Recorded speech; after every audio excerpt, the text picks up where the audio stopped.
Hey, this is B from Kongs R Us, and happy 4th of July weekend, everybody. And have a free Sunday, a few hours where I can work on some of the projects that I desperately need to get done and finished. And so I have several different Star Wars control panels that I've been working on for the last 2 months for some clients for commissions. So thanks for your patience for those that have reached out to me that have wanted to do this commission work. If you're watching from my Facebook group right now, there's a link in the description. Watching on YouTube on replay to join my Facebook group in case you're interested in learning more about my modding commissions and things that I do. But yeah, so hopefully the goal for today is just to show a little bit more insight into how to mod your control panels and what you can do to do so. You know, the main thing that's allowed me to mod them for other folks has been a specific encoder that is super rare and hard to find. It is called the Geek Pi encoder. This mystical encoder changed a lot of different things to be able to make both Outrun and Star Wars more plug and play with a PC, so you can run more games in it. Sorry if that's a little bit blurry there. Um, but these are like have since been sold out. This is like my last batch of 4 different encoders to use for some panels that I have right behind me. So I have a bunch of panels down here. I'm going to be changing these up a little bit to get them working. The other unique thing about my control panel that I mod for clients, if you can see it here, what's up, Bill? He's one of my clients. He knows. All right, so let me make this a little bit higher so you can see the panel and what I've already done. All right, so here is a Star Wars Arcade1Up yoke. And so what I generally do is I have my clients ship me their yoke, and then I drill out these holes to add in these extra buttons. So this becomes a start and a coin. These become buttons that light up. And then in this top left corner, this is a area for a joystick. This is an analog joystick that I found and started using because I really like this joystick. And this becomes a throttle for games that you can use. So if you're driving or you're flying, this becomes like a mini throttle for you to go up and down. Fits really nicely back into your Arcade1Up. And there's a lot of great uses and applications for this. And it takes, a lot of different wiring to do on the back end. So you can see how clean the buttons and the holes have been installed already. And we're going to get this plugged into this board here. Some people might be asking, and feel free to ask any questions if you have questions along the way, like why. I have thoughts about the buy stuff encoder mod too. That's going to be really great. I also have heard for folks that are super interested in a very, very, very cheap mod. Team Encoder mentioned that they might have a Star Wars PCB mod coming out pretty soon. So I think that's really freaking cool for folks that want to just get more out of their Star Wars cabinets and play additional games. So I was telling Mr. Encoder and the Buy Stuff guys, like, you know, it's great that there's options out there for the community. You know, this mod has been great for me and for folks that want to go this route. I say this, I still call this like my premium mod because even though people can find maybe cheaper options to do buy stuff. This isn't expensive to do because I do charge for my time to do this, but this is going to give you the biggest premium experience. And the main reason why is because when you use PC emulation, you can go much further than using the stock PCB or using an Android box like the Buy Stuff guys are using. So a good example for folks that are familiar with the Buy Stuff yoke and wheel box or the Outrun racing box. It's a really great plug and play solution. It's a single board computer SBC. It's an Android box essentially that fits inside of your control panel, gives you tons of additional games you can play through a front end called Emulation. It's like the Retrobat. What is it called? Whatever. It's a nice front end for games that you can use. Emulation station essentially for Android box, and it's cool. And it plays a lot of console games, but there are still a handful of PC games that really only work, like PC emulation, that works with the full-on PC, and you need a graphics card for it. Main thing, if you like modern games, Technoparrot is a great, platform to be able to play PC dumps of arcades. So this video is definitely for education purposes only. Maybe I should do more Technoparrot content because that's a really really fun way to play some modern games. And then you can play games like Star Wars Battle Pod, Star Wars Trilogy using Sega Model 3. Like those are the games that I really wanted to play. So if you want to do some of the modern stuff, unfortunately you're gonna have to go PC route. So that's the only thing that will work so far, but maybe in the future there'll be other ways to play Star Wars Trilogy on an SBC. But for now, There's no other option. So a quick shout out to a couple people in the chat. Hello, Dan Z. Cat is here. AWOL 101, local guy. Man, hope to see you again sometime at another sale. Toxin's here. Loves the live mods. Thanks for joining last night. Bill Wright was one of my original clients there. Can you use Hitbox on an MBC2 Arcade1Up? I don't see why not, because Hitbox is still just like buttons that you would put into, convert that to a joystick, and they're just inputs. So if you wanted to make your button control panel into a hitbox, I think you could definitely do that. Zod Rider's here. Quick shout out to Zod Rider. If you want to watch a fun 90-minute video, I did an interview with Zod Rider last night. So check out Zod Rider. That was a really fun show. Thank you so much. Toxin was there. And I've got a couple more people here. Brad's Barrage. Hi, just been a while, but just started watching. What driving and flying games will this be for? It's a great question. So I have custom built a playlist called Starcade Playlist 2.0. It's like my own personal playlist, but it has a good amount of driving and flying games in it. I don't think I have a demo of it anywhere on YouTube. But it's a custom launch box, big box playlist that I kind of curated games for. But it has flying games, flight sims, like all your classic flight sims, afterburners, Ace Combat, all those things as well. I have a great Star Fox playlist, plays really well in here. It's really fun. I have a Mario Kart playlist. I have classic racing, modern racing. Another fun thing is I have a bunch of shooters on here, because if you think about Star Wars trilogy and even the original Star Wars game with the yoke, it's a shooter game. There's a cursor on the screen and you're shooting stuff, even though you're flying, right? So other modern railgun games you can play using the yoke, like Aliens or even T2. Like it kind of uses the same concept. So there's a lot of shooting games that I have on there as well. And I have classic racing games and then modern racing games that use various platforms. So it's a pretty decent list that I have there. Ralph says, what's up? Bill says, Premium Mod is awesome. You're especially impressed with how well pinball and shooter games work on it. Yeah, thanks so much. Right, I threw some pinball games on there because it's fun to play pinball using a yoke. Who knew? Who knew? Wing Commander is not on there, but that would be a good one to add. I tried to stick mostly with arcade games, because once you start mixing console games into systems, like console games are meant for sitting down and playing and enjoying for a long time. Arcade games are meant for that quick fix. And so I do think it's better to play arcade experience on arcades rather than the console games, but there are a few console games that I put on there. Paul's here. What's up? Says hello. Kong household cats. Meow meow. Message for your cats. Dude, I freaking hate my cats right now. So last night I was modding and this wire was this long before, and they went in and like bit off. Literally, I was working on 5 of these. They went to all 5 of them. Some of them were already finished wiring up and bit off all of the things. So long story short, don't wire with your cats around the house. They will destroy everything. Sucks. All right. Is PC mods arcade emulation, not console, the same?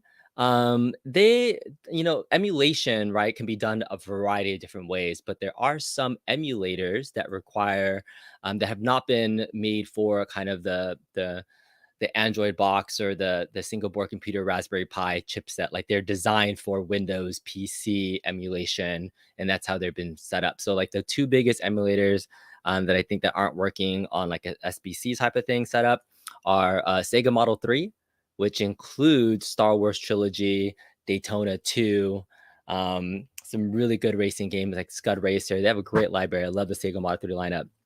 And then the Technoparrot modern games are on there as well. It cannot run on an SBC as far as I know. So PC emulation will just give you more options to the modern stuff. Hitbox would be cheating for MBC1 Wolverine Infinite. Cat, dude, we got to get some more games on MBC. We can hit that up another time. I definitely want to get back your Gambit, because I know that you loved putting me in that Infinite. But I was labbing last night. I won 10-8 against a green or a gold rank. So gotta get back in there. Ralph Reed, what's up, man? Paperboy is definitely in here. Okay, so here's what I'm gonna do first. I'm gonna just start. Well, I'll keep answering questions in chat while I keep working on this, but I'm just gonna do my own work here. I like turning on the camera and chatting with folks. So if you guys have any questions, or if you're in the Facebook group and you want to chat and say hello, I'm just gonna be essentially doing work because I need to get this done. So one of the first things with the Geek Pi, it's really weird. The way that this works is, these are your your button inputs here for like it's called like a JST 2-pin connection. So these JST connectors, this is just like your regular button. And where's the button? I don't even have an encoder here with me. Anyways, it goes into here, but one of these pins is a shared ground. And so what I have to do to make this work with the yokes, the way they're designed, I actually had to flip these all around and like face them the other direction. So got to pull these all off and stick them on. And part of this is just to kind of show all the tedious things that you kind of have to do to get these mods working. After I do this, I'm going to wire up the 4-axis potentiometer, which is this guy, and show how this connects, into this board and what this actually does. And then afterwards, we'll get this installed into the control panel, do some wiring itself, test it out, maybe play some games. But I literally have a few hours to do some work because the kids and the wife are out of the house. They are at a friend's birthday party that I did not get to go to or excuse myself because I knew I had to get some of this stuff done. And another reason why I have to get all this stuff done out of the house is I'm getting some new stuff pretty soon. So pretty soon, I just got the shipping notification for my Godzilla pinball machine, what I've been waiting for like 10 months. And, last week, I made kind of like a video about pinball, just complaining about my current experience getting new inbox pins. And within 1 week, I'll be finally getting the 2 pins that I've been waiting, for a year and a half, like almost 10 months to be able to get. And so yeah, I think it's cool, just the timing of things, right? And I've been happy with my Foo Fighters premium pinball machine, which has been a good experience. But it's now it's almost like I wasn't expecting to get 2 so quickly. I was just adjusting to life with having, a second pinball machine, and less than a week later, I have to make some dramatic moves in my arcade so I can fit that second pinball machine in here. So it's another reason why I'm working hard to get all this stuff done. All right. What's up? What's up? Says you can extend those wires still. Hopefully they're long enough. Yeah, I've had to do a lot of repairs for, wires like this, and I can get them repaired. I definitely fixed all the ones that they ate through, because splicing wires and using a heat shrink tube to close them up have always been one of the easiest things that I've really, like, I don't mind doing wire splicing at all. It was just like a more of annoyance than anything, but I enjoy doing that. So all right, so while I'm here and I'm just talking with the chat, I'm just gonna keep working through. What's up? What's up, Busy Bee? Twisted Gaming TV, what's up, man? Appreciate you being here. Thanks for popping by to say hi. I was checking out your videos, man. You're some talented videography for those cars. So Twisted Gaming TV, he does kind of, I'd say almost like music videos for old school, like racing, not racing, I guess cars in general that are all modded up, and it's pretty dope. So I mean, I can appreciate the cinematography and videography that you do to make those videos. So kudos to you, man. I saw a couple of them. Appreciate talent where talent is. All right, Toxin says you just got a package today that you ordered 8 months ago, so you can relate. You can relate to the not being able to connect or get your stuff that you've waited for forever. I realize when I put stuff up on the screen, it covers up my face. Hopefully that's okay. Is that from Limited Run? Oh yeah, I'm still waiting for that Limited Run thing that I got for, what was it? I ordered a TMNT Shredder's Revenge limited edition thingy, and I checked on it because I remember ordering it almost a year ago, and it said it's supposed to ship late 2023. Let's move this layout up here and save. All right. So that way, if I pull up stuff onto the chat, I won't be blocked. All right. Toxin, one of the worst for shipping.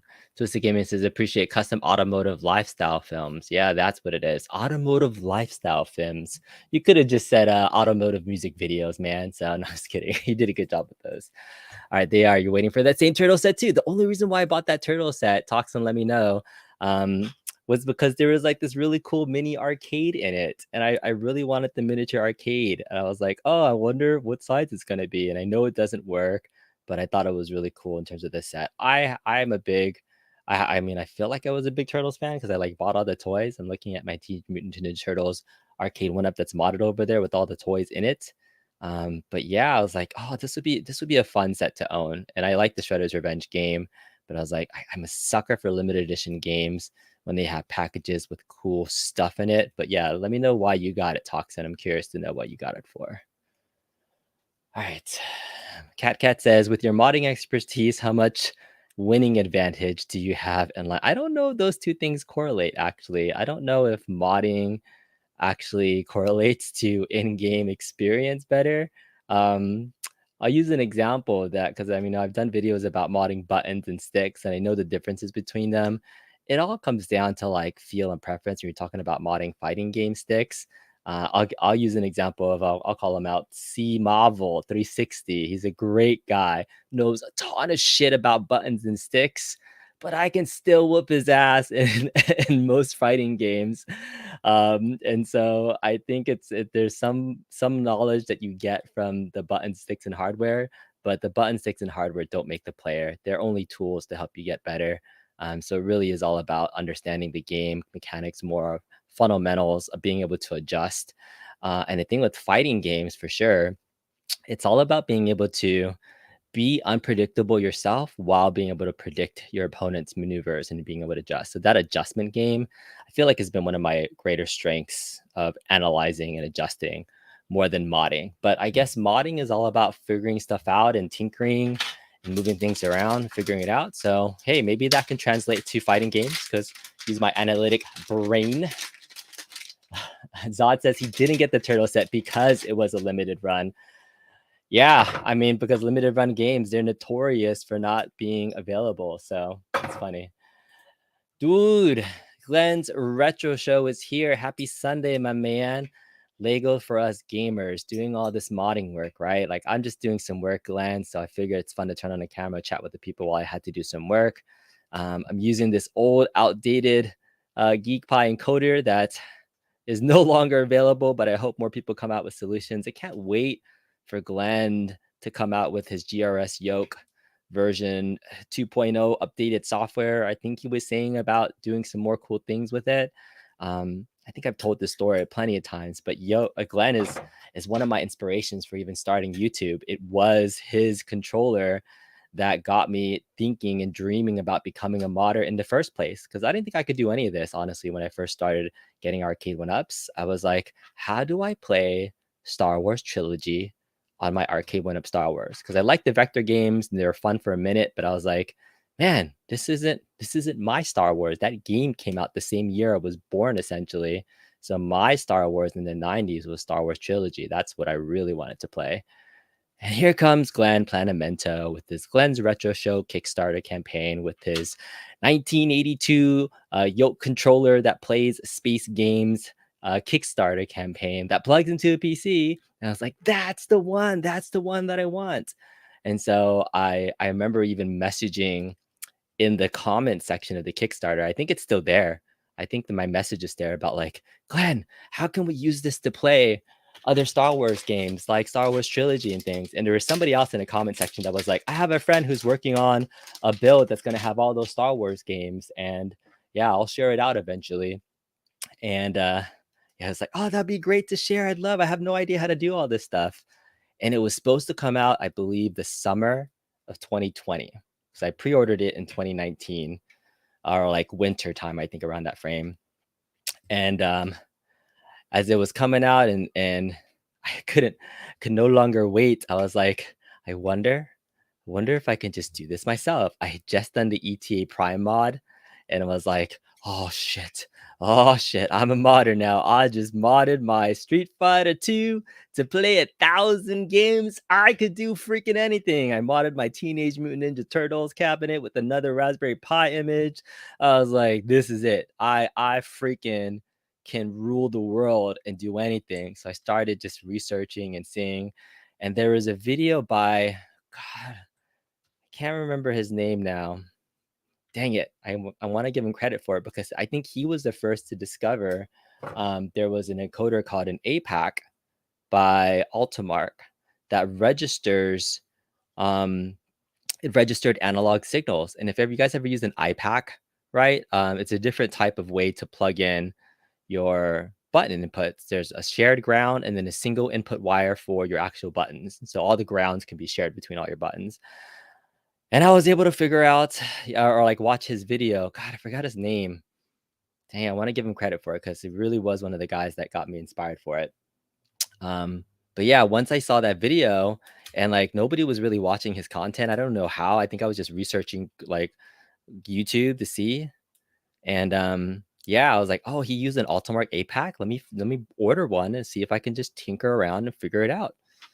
And that's what I did. It was trial and errors, like plugging shit into shit and seeing if it worked. Um, that was the start. That was the start of YouTube career. But live stream, this shit that I'm doing like right now, started when Glenn finally released his yoke. His yoke came out in the fall of 2020, and I was really curious about like, could this be a better solution than modding the yoke with an APAC?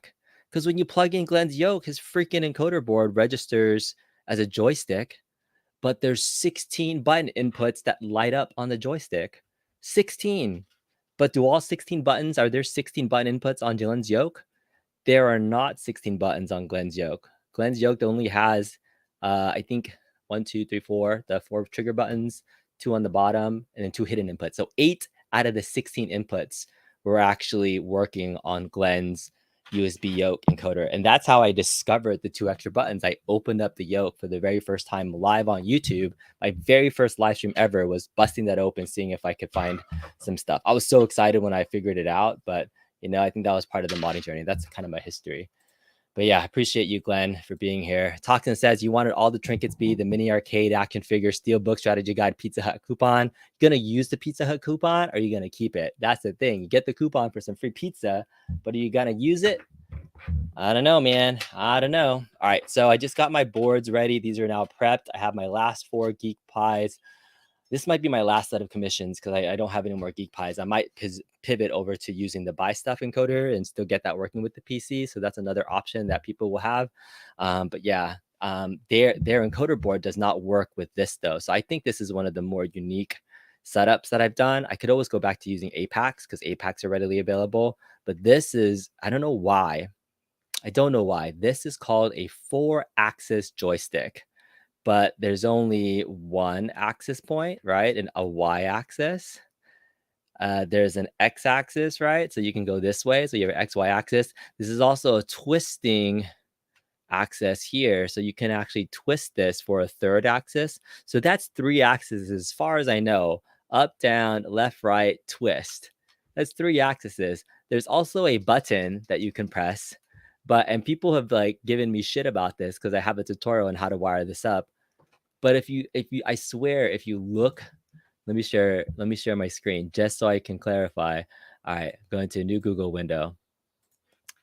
All right, so if we go to Google, this is called a 4-axis joystick. And this is what pops up. This is literally what it's called. It's called a 4-axis joystick. You can buy it from Amazon, you get it from eBay, the 4-axis joystick with potentiometers. So this is it. But somebody was screaming at me. It's like, there's only 3. I was looking for a 4-axis one. I was like, bruh, this is what it's called. All right. It's all right. 2 outputs. The 4-axis joystick has 2 outputs. Each act as 1 potentiometer. One has 3 pins, 1 for VCC ground and 1 for variable value. Okay. All right. So maybe that's what it means. I don't understand the logic behind it all, but it is what it is. So this is a 4-axis joystick, and then we're going to mod it up and wire it up to some stuff. All right, we got some more chat things here. Bobby's Arcade World is here. What's up, Bobby? Hey, he's actually one of the people that's gonna get one of these boards.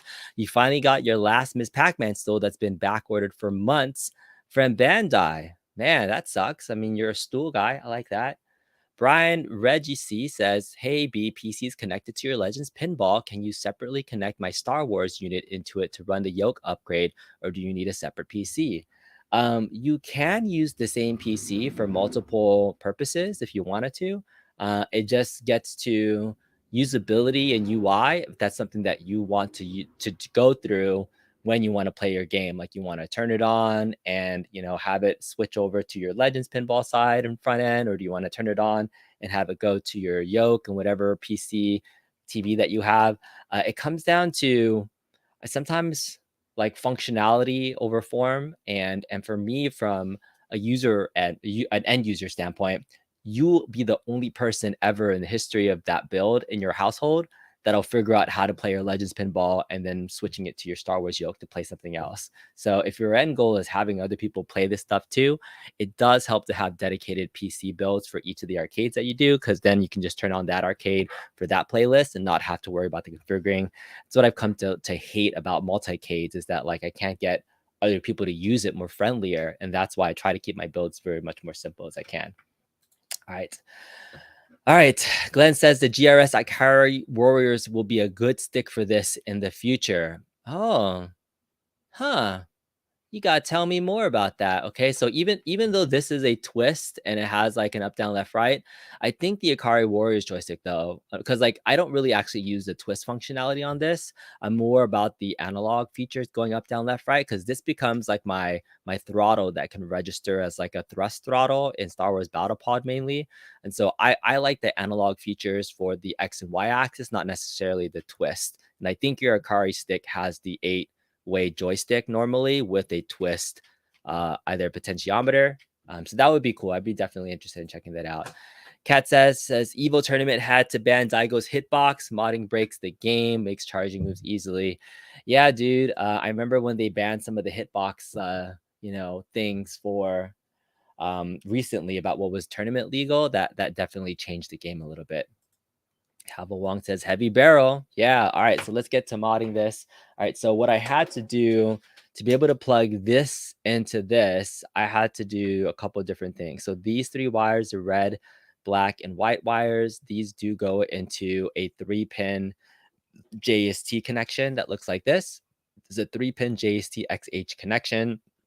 So you can buy these headers and like these pins, and then I spliced them into some longer cables because my cat ate them. And now I'm going to wire them into these things here. And I have heat shrink tubes that I've already kind of put on here. And then I'm going to twist them together and put them there. These 2 blue wires are for the button input right here. So it doesn't matter which way I wire up the blue input. And then for these, again, another 3-pin JST connection are kind of plugged into these encoder ends, which kind of work for sandwall style buttons because they're a little bit smaller and they fit right on here. So they're a little bit big, but I'm going to pinch these down, squeeze them in, and normally afterwards I solder them on so that they stay on for more permanently. So that's how I wire everything up together. But all this wiring point is somewhat tedious. So, but I enjoy doing it. So it is what it is. So to kind of basically do your wiring, I grab 2 wire ends that I've already exposed using my Nipex automatic wire stripper. So shout out to Nipex for making some great wire strippers. Anybody that does a lot of work, I highly recommend getting a nice pair of automatic wire strippers. So this is one of them that you just put on the end, plug it, and it pulls out and strips it even the thinnest wire. You could also use your traditional one like this, a vice grip that pulls it out, but especially for really tiny wires, automatic wire strippers, I highly recommend Nipex. This is like a $40 wire stripper, but this has probably been one of my top 3 tools in my arsenal for modding. So I like the Nipex. All right, so you take your exposed wires. I already have my heat shrink tube that's on here that I slipped on. I want to put the heat shrink tube on the larger of the 2 wires because there's 2 different size wires. If you do it from the smaller to the bigger, you have a hard time getting it to close. In terms of, where did I put it? The actual, isn't this a modding thing where you like spend 5 minutes looking for your actual tools? I wanted to show the bot. Oh, there it is. It's down there. So I used to buy this set of heat shrink tubes. I think this is like $8 from Amazon, and I use like the really tiny ones because it's hard to sell these in small bulks like this. So I just cut these in half, slip them on. So that's what I got the heat shrink covers. Okay, so I put them together, turn them into like a little T or a V, and then I start to twist them together so they go nice and round, round and round and round and round and round and round and round. All right, there. And so that's probably nice and tight. Then I kind of fold that over, take my heat shrink tube, and just cover it up like that. And then afterwards, when we heat shrink it, that's a pretty tight and secure connection. So my yellow wire goes to the white one, red goes to red, black goes to black. So pretty simple. This isn't really meant to be a tutorial. This is just me talking through my modding process, and I'm going to be doing this for the next hour. So, for those that are watching, thanks for hanging out for the ride. If you have any questions, feel free to drop into chat. Let me know. Otherwise, I'm just going to keep talking through my process of what I've been doing and working on. But let me know. Let me know if there's anything else you guys want to chat through, ask questions about home arcade, modding, Evo, events, things. I wonder what's gonna happen. I had a really good time at Evo last year. Cat is here. Cat started joining because I was doing a lot of content on Marvel vs. Capcom 2. And it's funny because like I feel like I feel like I dabble in a lot of different spaces. So I have viewers and subscribers and people that watch me for different reasons, which I think is cool, right? You got to expand your channel and your reach.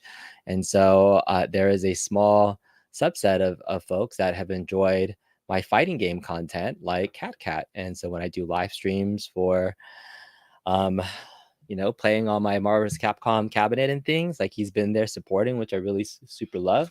And there's some people that really like me for my modding. Some people love me just for my Mrs. Kong's R Us videos. And so it's been cool to kind of spread out and do a couple different things and enjoy things. And I would say I really do enjoy all those different aspects of the hobby. I think it's great to diversify and feel like you can talk about different things too. So like for example, lately I've been into pinball. And I was like, I'm starting to gather some people that are joining the channel because they like watching pinball. But I don't know if this is like a recipe for like YouTube suicide, right? When you start stretching out your niche across multiple different areas, it's not a good formula for success, right? Because you start mixing in your niches and your hobbies. And so all the fighting game content people that were here were like, why the hell is this guy talking about modding? And all the modding people are like, why the hell is this a pinball channel now? Well, and all the pinball people are like, who the heck is this guy talking with his wife and drinking like on Sundays? So I don't know what I'm doing on YouTube. I'm pretty much just enjoying making content for the sake of it and having a good time. But this is always just my excuse to feel like adult show and tell, to be able to show off some of the cool things that I'm doing. And I'm glad I found some folks to watch and hang out with. Okay. All right, another trusty thing. Hello, Facebook user. What's up? What's up? Thanks for joining in. I have my handy dandy heat shrink tube here. So heat shrink Ray. We're going to be heat shrinking these here. So I'm gonna just hold that there. Nice little cheap $20 heat gun. Zap these up real quick. There's another couple of different ways you can splice wires to.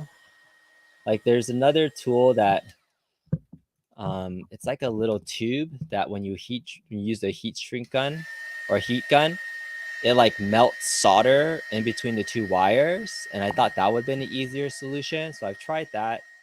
But I feel like from a long-term standpoint, I think just using heat shrink tubes and twisting just the way I did has worked way better than anything I've done in the past for anything else. So Toxin says, you wonder if the MBC2 update for 1UP will be out soon. It's supposed to have a ton of fixes.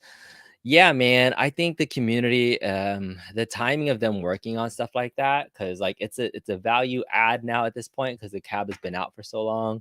That it sucks that it took this long for it to come, but I do hope it comes because I think that MBC2 community has been playing does deserve and want it, but they've already lost a good market share of people that think that's a serious place to play. I think most people that wanted to play MBC2 and wanted to play it really competitively have gone back to playing it on Fightcade and other places. So I think that boat has already left. The people that were casually wanting to just enjoy MBC2 online, like myself, and try to get a few matches, like the experience has already been a little bit tainted. So I'm hoping it improves so that way, we can get back and having a decent, good experience for it. But yeah, I would like to see the stages fixed. You want to see that input lag fixed a little bit more. I don't know what else they can do to make that experience better. But right now, the MBC2 is not where it's happening. MBC1 is still the top game, in my opinion, on that cabinet for sure. That, and I think hyper fighting on the big blue cabinets or the Capcom Legacy Shinkus, whatever, those two games are like the highest active lobbies that are online right now, where you can just log on. You can find matches pretty much, I say, almost any time of the day. I think there's always people in those two rooms. So Hyper has definitely finally become the go-to Street Fighter game on that cabinet, which is great. I'm so glad people got off of CE finally and are playing Hyper. That's the main game. And then, I got to talk about my experience playing Street Fighter recently too. Vegas Arcade Fam says, "What's up? You have one you just jumped on. Using Glenn's yoke, do I need an analog joystick for the saber fights on Trilogy, or would a regular 8-way zero delay encoder work?" It's a good question. I think the analog, I mean, that whole game was meant for like a single joystick that like kind of like that one right there to use for both the cursor on the screen and for those fights. So in order to switch it to a different joystick or a different handle, um, I think it's possible. And I say that because I remember Brad D doing something like that with his yoke, that he wanted to keep the yoke for the cursor fights and then switch over to, I think, an Ultimark 360 is what he used for stick for the lightsaber fights. And so, but the Ultimark 360 is an actual analog joystick too, so it registers as an analog signal. So I think it could work with an 8-way stick, but I'm not sure. I can't say for sure. I'm not positive, so can't steer you one way or another on that one. Okay. Hi, Vegas fan says you use B telephone connectors when you're not using shrink tubing. It's good to know. Good to know. What's up, Polo? Hello. What's hello, Ritual Dello? Mike Dorencott says, can we get a video about that TMNT clear custom frame with all the toys in it, please? Oh, okay. That's interesting. So you're talking about, I'm going to twist my camera around to the left for a second there. That little guy right there, that's not clear, by the way. This is just a big old hole. I literally just took out the front kick plate and just threw a bunch of toys in there. So that is not a clear custom frame at all. It's just empty in the middle. And it was like at the beginning of COVID, I was like, I don't need it to look like a traditional arcade. I have all these toys that have been hanging out. So yeah, I could definitely do a video on that. I haven't done one for it, but yeah, I would definitely go back and do that. Yeah. All right. So going back to my story about Street Fighter 2. So I ended up going to a barcade recently in downtown Los Angeles called 82. I think it's one of the best barcades in the Los Angeles area. Super fun. And I went, and there was a pretty decent scene there playing Street Fighter. So I was like, all right, cool. I got my couple Street Fighter matches in. I was playing my Honda. People think I'm a casual, like a filthy casual, just showing up at an arcade joint, right? Putting my quarters up on the glass and being like, hey, I got next. And so after I was winning for a little bit, this guy comes in. We were playing Street Fighter 2 Turbo, right? And the dude picks Akuma, does the secret code to get Akuma like in a public place to fight against me using my Honda. And so like the first thing that goes through my mind when I'm playing this dude was like, you fucker, like this guy is like permanently banned and literally like the worst, I think, number one banned broken character out of any fighting game in the history of fighting games ever. If you look up videos on like top 10 banned characters in fighting game tournaments, literally Akuma from Super Street Fighter 2 Turbo is the number one banned character because he's literally the most broken character out of the entire game list for what he can do. He throws air fireballs. He has like weird moves that you can combo off of each other. Like he's just super ridiculous. So for somebody in a public space to like pick him against like me, and I was just using Honda and I'm a filthy casual, right? So I was like, oh, okay, you used Akuma. Like, all right, I see how it is. He won the first match easily, like handily easily, because I was like, all right, I gotta adjust because I don't actually play. I don't think I've ever played against an Akuma player before, because anytime I play competitively online, like nobody picks a Akuma when we're playing on the big blue, and like he's generally universally banned. So I don't think I've ever played against an Akuma player before. So I was like, all right, I gotta adjust. And I had 2 rounds to adjust. So round two, I finally start getting a little bit more cagey. I'm also known for a little bit of a lame game with my Honda, charging up, getting him in when he's doing jumps. But I barely sneak out a win in round two. I think we get very close to it, and so I win round two. And long story short, I ended up beating him with his Akuma, with my Honda, doing my cheap slap moves, jumping in, hugging him, going, huh, huh, huh. And I was like, fuck yeah, that's what you get, using Akuma against like a general random player just to show off. Like, ha, ha, ha, Akuma player in a public place playing Street Fighter 2. You shall not defeat me. I shall defeat you with my Honda. I felt so proud. I was like, in that moment, I was like, I'm the king of the world. Fucking Akuma. Somebody picking Akuma in a public space. Should be downright ashamed of yourself picking Akuma in that scenario. It's terrible. All right. Okay, thank you guys for hanging out. If you guys are hanging out right now, I've been modding some Star Wars panels. All right, we're now finally getting to the point where I'm putting stuff into the panel itself. And so here's a Star Wars panel here. Let me move this off to the side a little bit. This is covering my face a lot, so apologies for that. Not anybody wants to see my mug, but maybe some people do.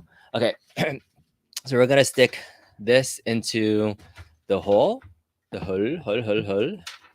Okay, we're hanging out here. We're just doing some work here.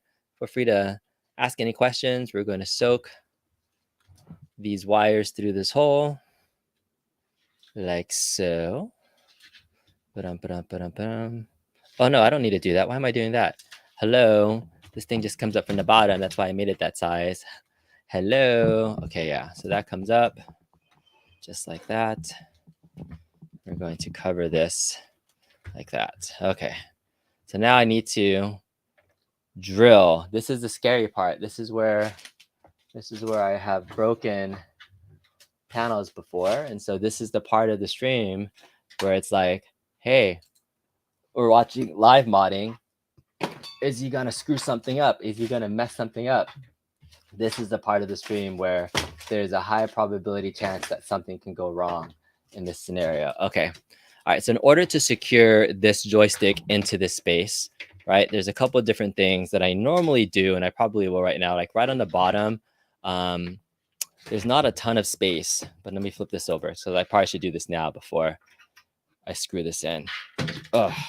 All right, so this is going to fit in here. It's going to fit up here. But unfortunately, since this is normally thick and this isn't routed, the screws won't drill through the 1/2-inch panel into this bottom part. So I just use some double-sided tape, double-sided clear tape, and then just put it on the top side right here and just stick it in. So it's been my little go-to thing. So let's go ahead and do that. Oh, I also want to show off this little fun thing. I got a little pencil holder recently. Look at that. Isn't this cute? This is a Stranger Things arcade pencil holder. And I have like a scissors or something in there. I was like, oh, that's cute. Little Stranger Things arcade. All right. Here we go. Okay. So I'm just getting some small clear strips of tape, double-sided tape, that I'm going to use to help me keep this attached to the thing. What's up, 19K Fox? We're just doing some live modding in chat. Hope your travels have been well and safe, my dude. Hope you get back to a place.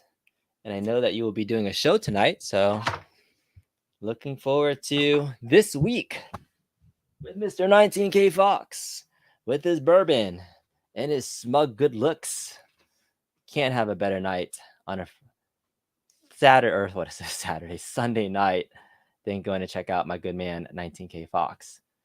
Good man. Holla, holla, holla. Yeah, so we're just doing some live modding, some chatting through, You ever have, one of those free days? Today is one of my free days where I just get to do all the projects and things that I want to do. So I was like, if I already have to do this work, sometimes I'll throw in a podcast in the background and work. Other times I'm like, maybe this is good content. Maybe this is terrible content. Maybe this is a time where we can just hang out and chat. So that's what I'm doing for today. So we are just shooting the shits. Video Game Vegas. What's up? Good to see you, man. Modding guru. I don't know if I consider myself a modding guru. I think that's something Zod was telling me last night. So shout out to Zod if you watched his and you want to be able to, um, if you wanted to see and hear a little bit more about my history. And he mentioned like me and Bobby Vu and other people that he considers, the people that really influence modding in the community. And I think it's still hard to consider myself in that space, in that realm, because I feel like I still thrive to be just a regular community guy, just enjoying this hobby and sharing his passion with others. And so I think that's first and foremost always kind of my goal and my plan is to just truly just be a person that brings either community together through cool stuff, sharing cool shit. Like that's always been the goal, right? And so when people will say like, "Oh, you had huge influence over me and did this and that," like it's like that's great, I love it, but it's never been like the goal to be in that space. Um, so yeah, and from a modding perspective, like there's so many talented people out there. Like I wish I could do more content featuring other modders, and I used to hunt other modders down and say, "Hey, would you join my show so I can talk about you?" And the funny thing about the modding community is some people like showing off. Like everybody, of course, loves showing off their work, right? But some people are like mad humble about it and don't want to, show it off and are shy about coming on YouTube to show it off, right? To be able to get that reach out there. And so sometimes like I felt like those are some of my favorite shows where I got to highlight a few key heroes that I really like in the community that built cockpits and other things too. Like Alan Daggs, for example, is like one of the first people that I ever had on my YouTube channel that built a Star Wars cockpit, does crazy mods. But I love giving just a voice to like the modding community to come out and do stuff. So yeah, I wish there'd be more modders out there, more modder content creators out there. I don't know what the secret sauce is for more people. All right, there it is. We got this stuck on. Good. Got some nice industrial clear double-sided tape. Makes the world go around. Double-sided tape and and duct tape. Duct tape. Mod Hunters. What's up, Andy's Game Room? Video Game Room says, "You're a regular dude, so cool to the community. I think that's what draws people to your modding videos." Thanks, man. I appreciate that. I hope so too. I think if I try to, in my own brain, keep that principle like of what my goals are for making content, and something that I feel like it's something that like I would want to watch, and I think that's kind of like key is so because here's like another thing I've never really been, and shout out to those that really enjoy making kind of late breaking news content, and I enjoy those from time to time, and there's some titles that I truly get excited about in the home arcade space, but like yeah, I never wanted to make content just for the sake of making content. So I think that's why it's great to be able to watch several different content creators that you enjoy, because then you'll get a breadth of experiences. Okay. Toxin and Andy's Game Room is here. What's up? What's up? Okay, so now we're going to do some drilling into the clear plastic control panel. So here is the cover part. I'm going to stick that over. There's some notches right there, so that looks nice and clean. This is going to go into this square space right there. So these squares will line up, so they're kind of there. And I have my good old drill right here. A tiny little drill bit right there that I use. Some tiny little screws that are going into there. And this is the nerve-wracking part. Okay, so concentrate, going down. Making sure that's there. One. Okay, it's one. It's two. It's three.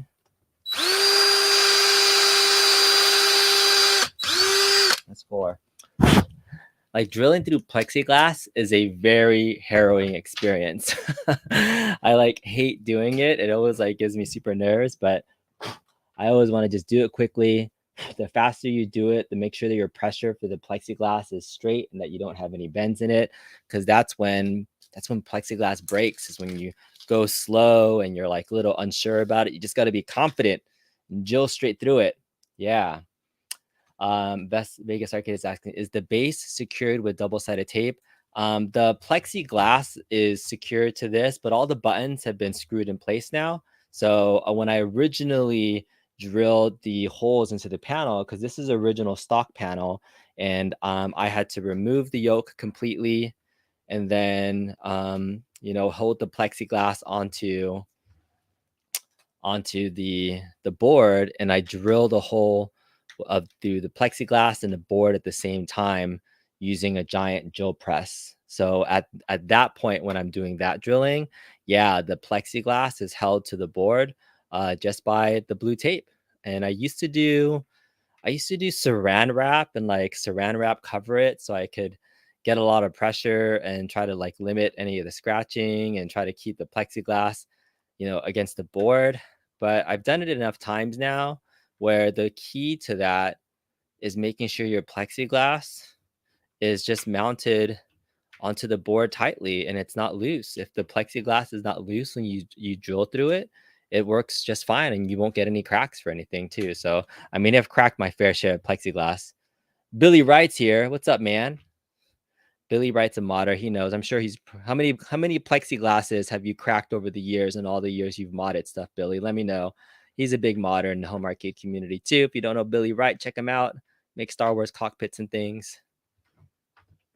Let me know if you've ever broken a plexiglass. What's up, Billy? Okay, so here we go. So that joystick is now installed, nice and clean. Look how clean that looks. So this is a very clean joystick that goes up and down, left, right. It twists. It's nice and secure. It almost looks like it fits. And the reason why I like this 4-axis joystick instead of something like the Ultimate Flight Stick, that's an analog stick that goes a little bit higher, is that when your hand is here and you're moving, this is so low profile that when you turn your left hand, this is out of the way. And if you wanted to use Battle Pod to like navigate with one hand, this could be your throttle with the left hand. So this is like a really nice spot that's out of the way. And I have it on the left hand side because when you're in a flying game sim, normally your stick is in your right hand and your throttle's on your left hand. So this is kind of simulating stick and then throttle. So throttle up, throttle back. And then if you're driving, I also have this set as a shifter. So this can be shift up or shift down if you need to as well. And some people want it on this side if they prefer the driving games, whatever floats your boat. But I think this panel looks great. Follows the artwork design. I usually put a little bit more artwork into the button, so I'll get to that later. But now the time has come to do some of the modding on the backside. So kind of went from beginning to end. Can't believe I've already been talking for an hour. I have 5 of these panels to do. So I'm going to try to do it through this as much as I can. I'm pretty sure streaming at the same time also detracts from my ability to be fast and efficient, but I hope this is somewhat entertaining as well.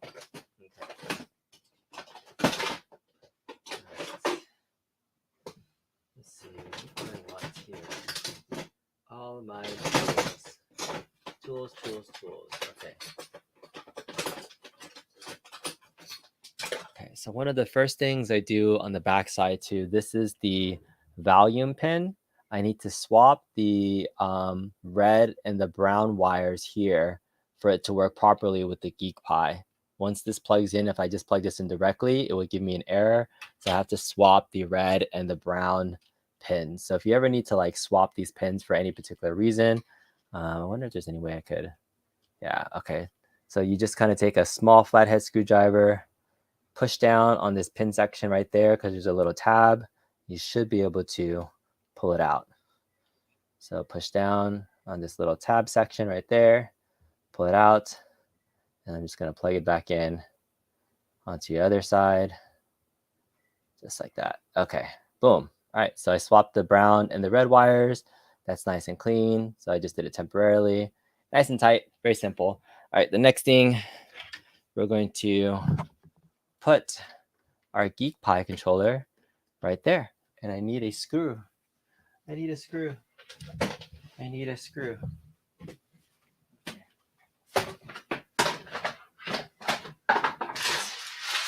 There's all these little extra screws from undoing the back plate, so you don't need these anymore, but you can use them. Just going to use one screw, this top left-hand corner right there. It's going to use a small Phillips screwdriver. Stick this in. All right. Oh, Toxin says he cracked his KI plexiglass when he swapped his buttons. That is a sad, sad time, man. I feel for you. That's a terrible feeling. It's not a good feeling at all. Apologies and rest in peace, plexiglass, because once your plexiglass is gone, there ain't no coming back from cracked plexiglass. I think that's the number one kind of modding faux pas. When you break your plexiglass accidentally, there's like no way to fix it. It's like you got to replace the whole thing. Giant ass crack. There's nothing you can do about it. Nothing. All right. Okay. Andy's Gaming says, you always wondered how you could replace those tips or get wires out safely like that. Very cool to see. Your chicken trying to stuff like that, knowing how to break.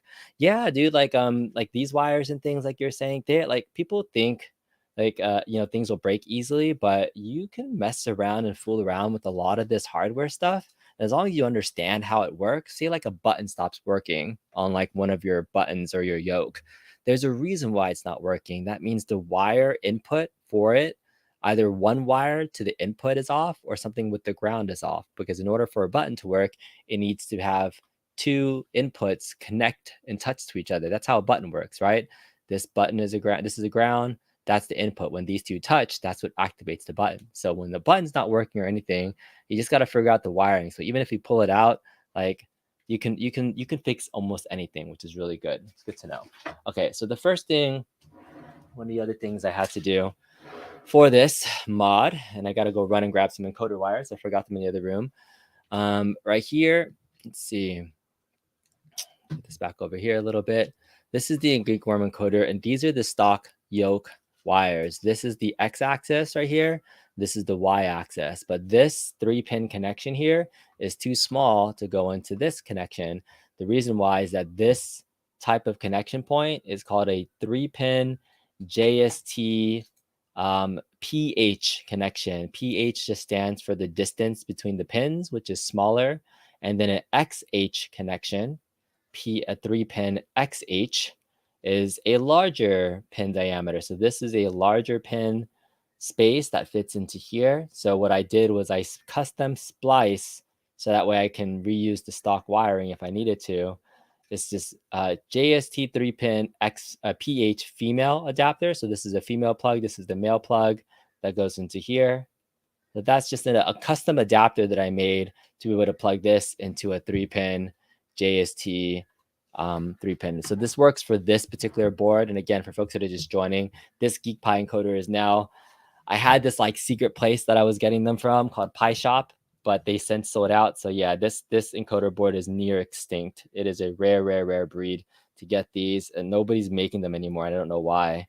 But the reason why this encoder is so cool is that even though these are your regular button inputs and your joysticks, these 6 inputs here are analog inputs for X, Y axis, a Z axis, and then X, Y, Z rotation. So you get 6 axis points onto this freaking controller, which is amazing. So I this was such an amazing little kit. I just, it was cheap at the time. It was like 25 bucks, and it also came with like buttons and joysticks. So I'm sad to, even though I'm doing this is not something that people can follow along and do, unfortunately. So I'm just doing this because I have work to do. I think it's red, blue, blue, red, green, brown. I'm pretty sure that's how it goes. Blue, red, green, brown. Okay.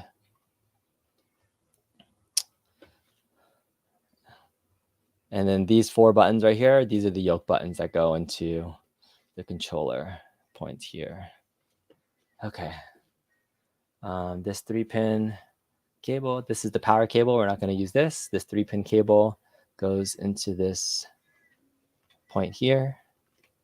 And then I got to get some zip ties and some encoders, and I will be right back because I need to go grab those real fast.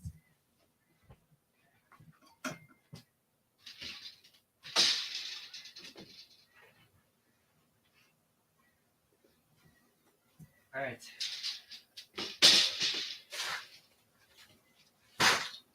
Got the encoder wires. Now I need zip ties. Where's the other box I was working on? Oh, it's over there.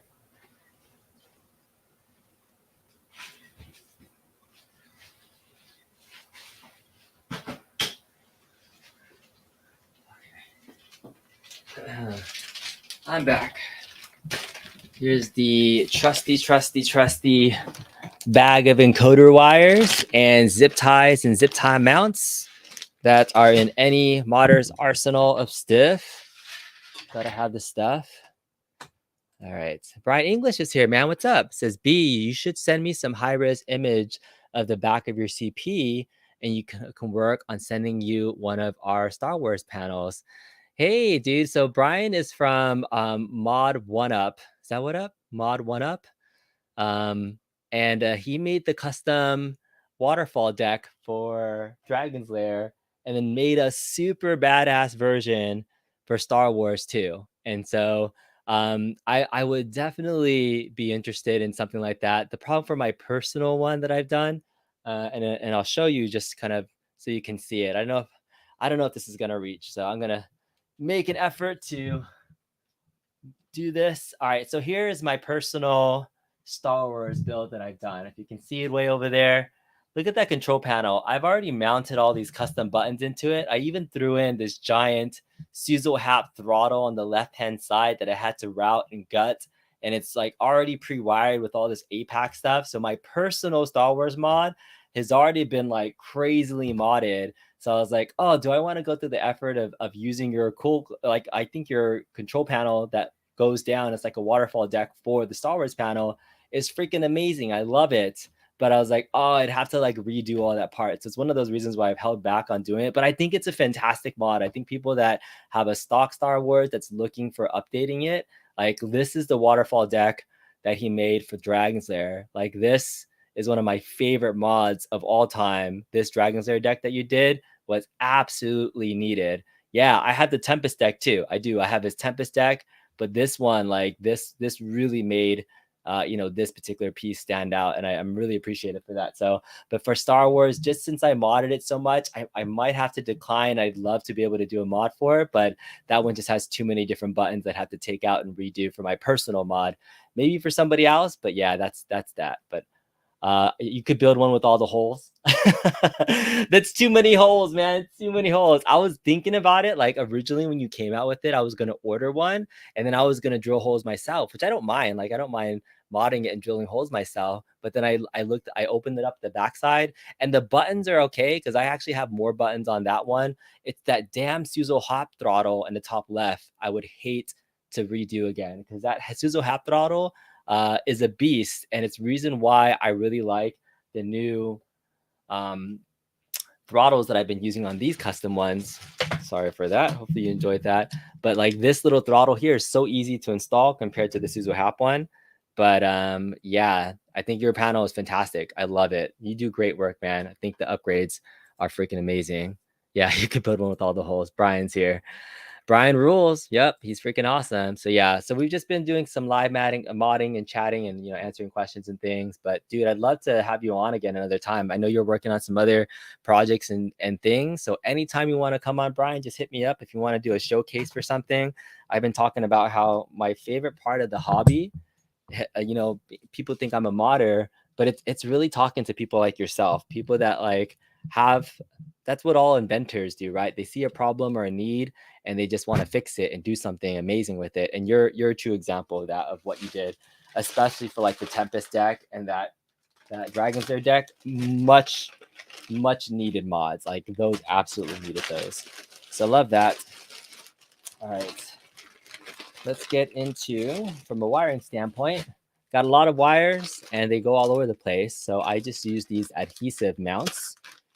Yeah, and these adhesive sticky mounts are easy to put on. We just put them all over the place, and we start going.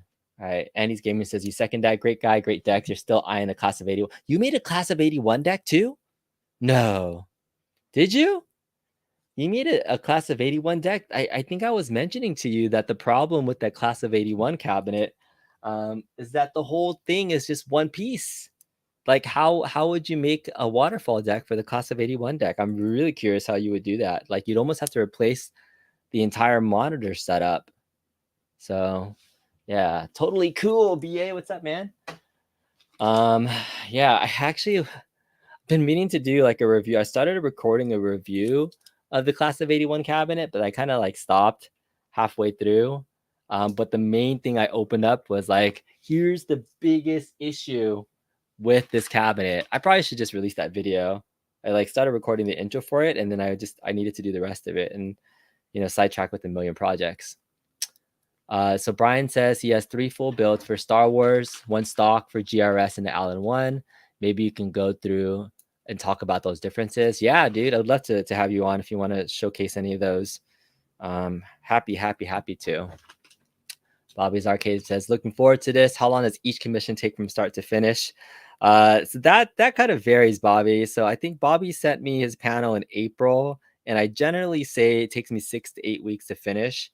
And that's just because I have so many projects going on, and that it typically doesn't take me that long. But like, this is the end of our fiscal year at work and a lot of other things happening. I was traveling.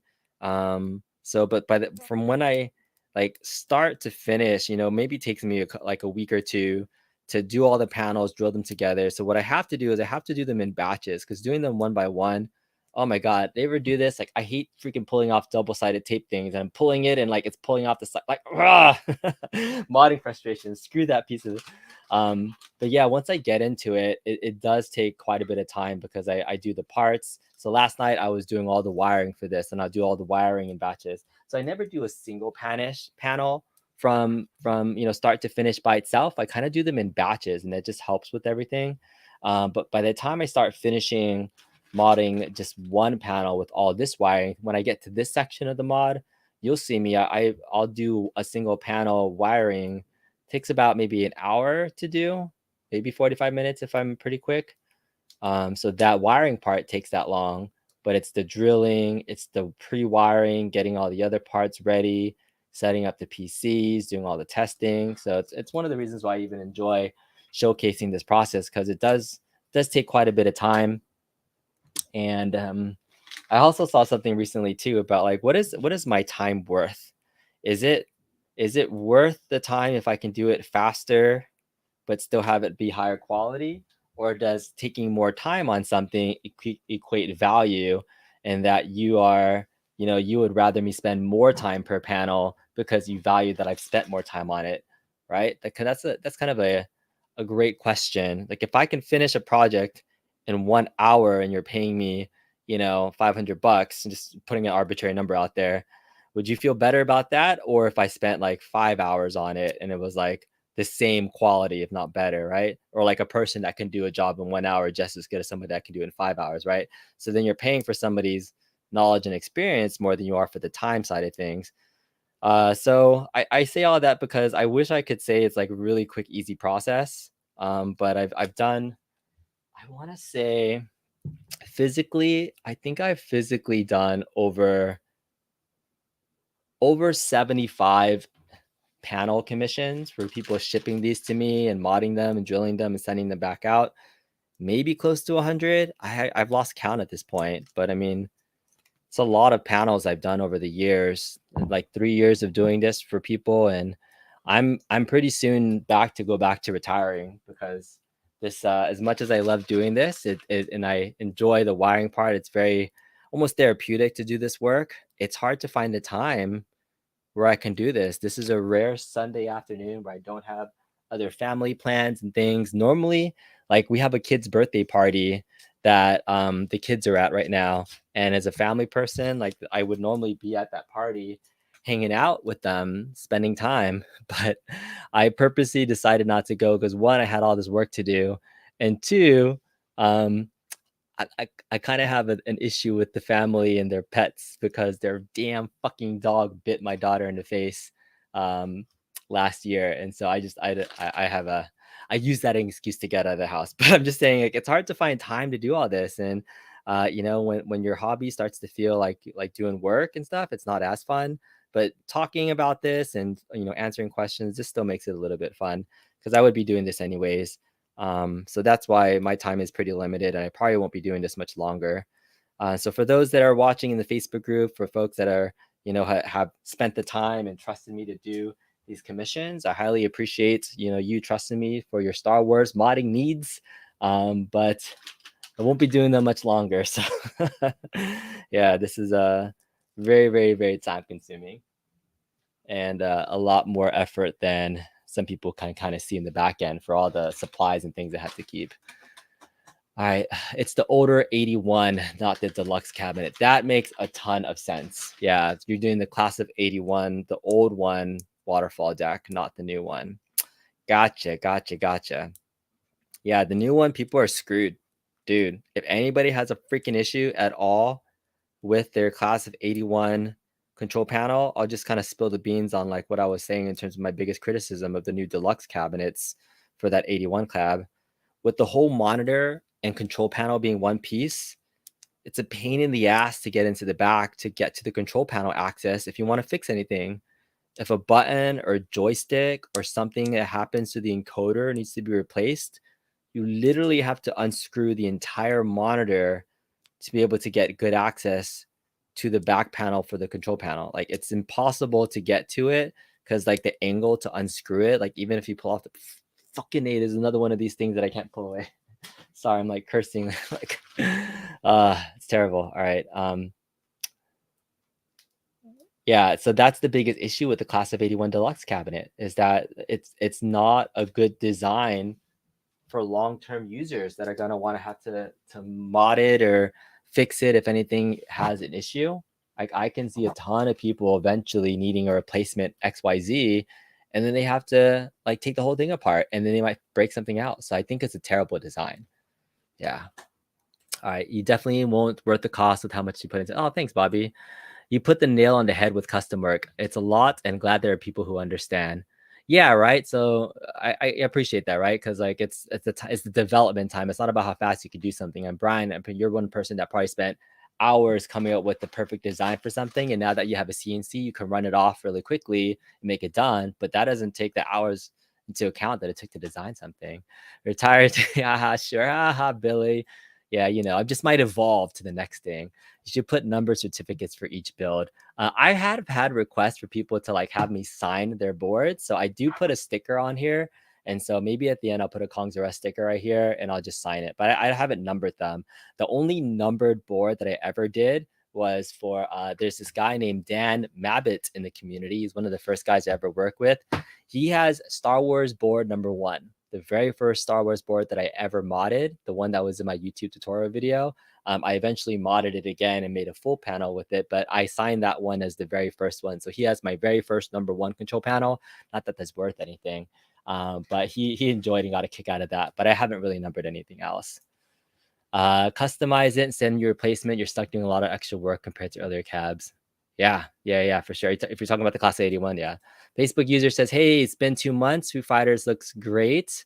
Hey, I don't know who you are, unfortunately, Facebook user, because Facebook doesn't, you have to like allow them to be able to see you. So let me see if I could jump into my Facebook group and see who's in the comment section. Oh, it's Angelo Russo. All right, so it's Angelo Russo and Stu Bailey, Ricky Ma, and Matt Kin are saying hello from the Facebook group. Got it. Hello. Angelo Russo. What's up, my man? Great modder as well. Angelo Russo. I had him on the stream a couple weeks ago. He did a Star Wars cockpit build that's out of this world. He also did something that's blasphemous. Angelo, if you're listening to me, I love your Star Wars trilogy thing that you did to it, but what you did to it, it breaks my heart that you couldn't restore it. I know it was just an empty shell, but he put a Legends Gamer Pro into the control panel of one of those projector style Star Wars trilogy cabinets. So it can be a multi-cade. And so it's just a beautiful multi-cade in the artwork style of Star Wars trilogy. But my problem is it's the Star Wars trilogy cabinet. You can't play Star Wars trilogy correctly with that control panel. Like if you wanted to play Star Wars trilogy, yeah, you could play it in your cabinet. It's a Star Wars arcade. You're almost done with it. It's a Star Wars arcade, but you cannot play Star Wars trilogy with the 8-button or whatever, an 8-stick, 8-way joystick. If it's not an analog joystick with the trigger on it, you can't play Star Wars Trilogy Collective. That's my main issue with it. Otherwise, it's freaking beautiful, Angelo. So great job with it. I know you posted some pictures of it. It looks great. You're a super big dork. I saw you with your big old helmet on.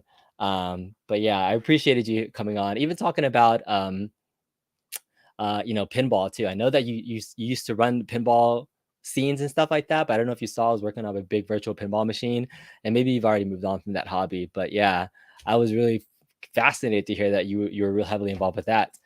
All right, he says you got me thinking about it hard. Oh, you okay? So you got an Ultimark 360 analog stick and put it into your Gamer Pro control panel. I think I missed that part then. So if you put an Ultimark 360 analog stick into the control panel, yes, okay. Now I feel better. Thank you so much for at least confirming that you put a true analog stick into that control panel so you could at least play Star Wars Trilogy.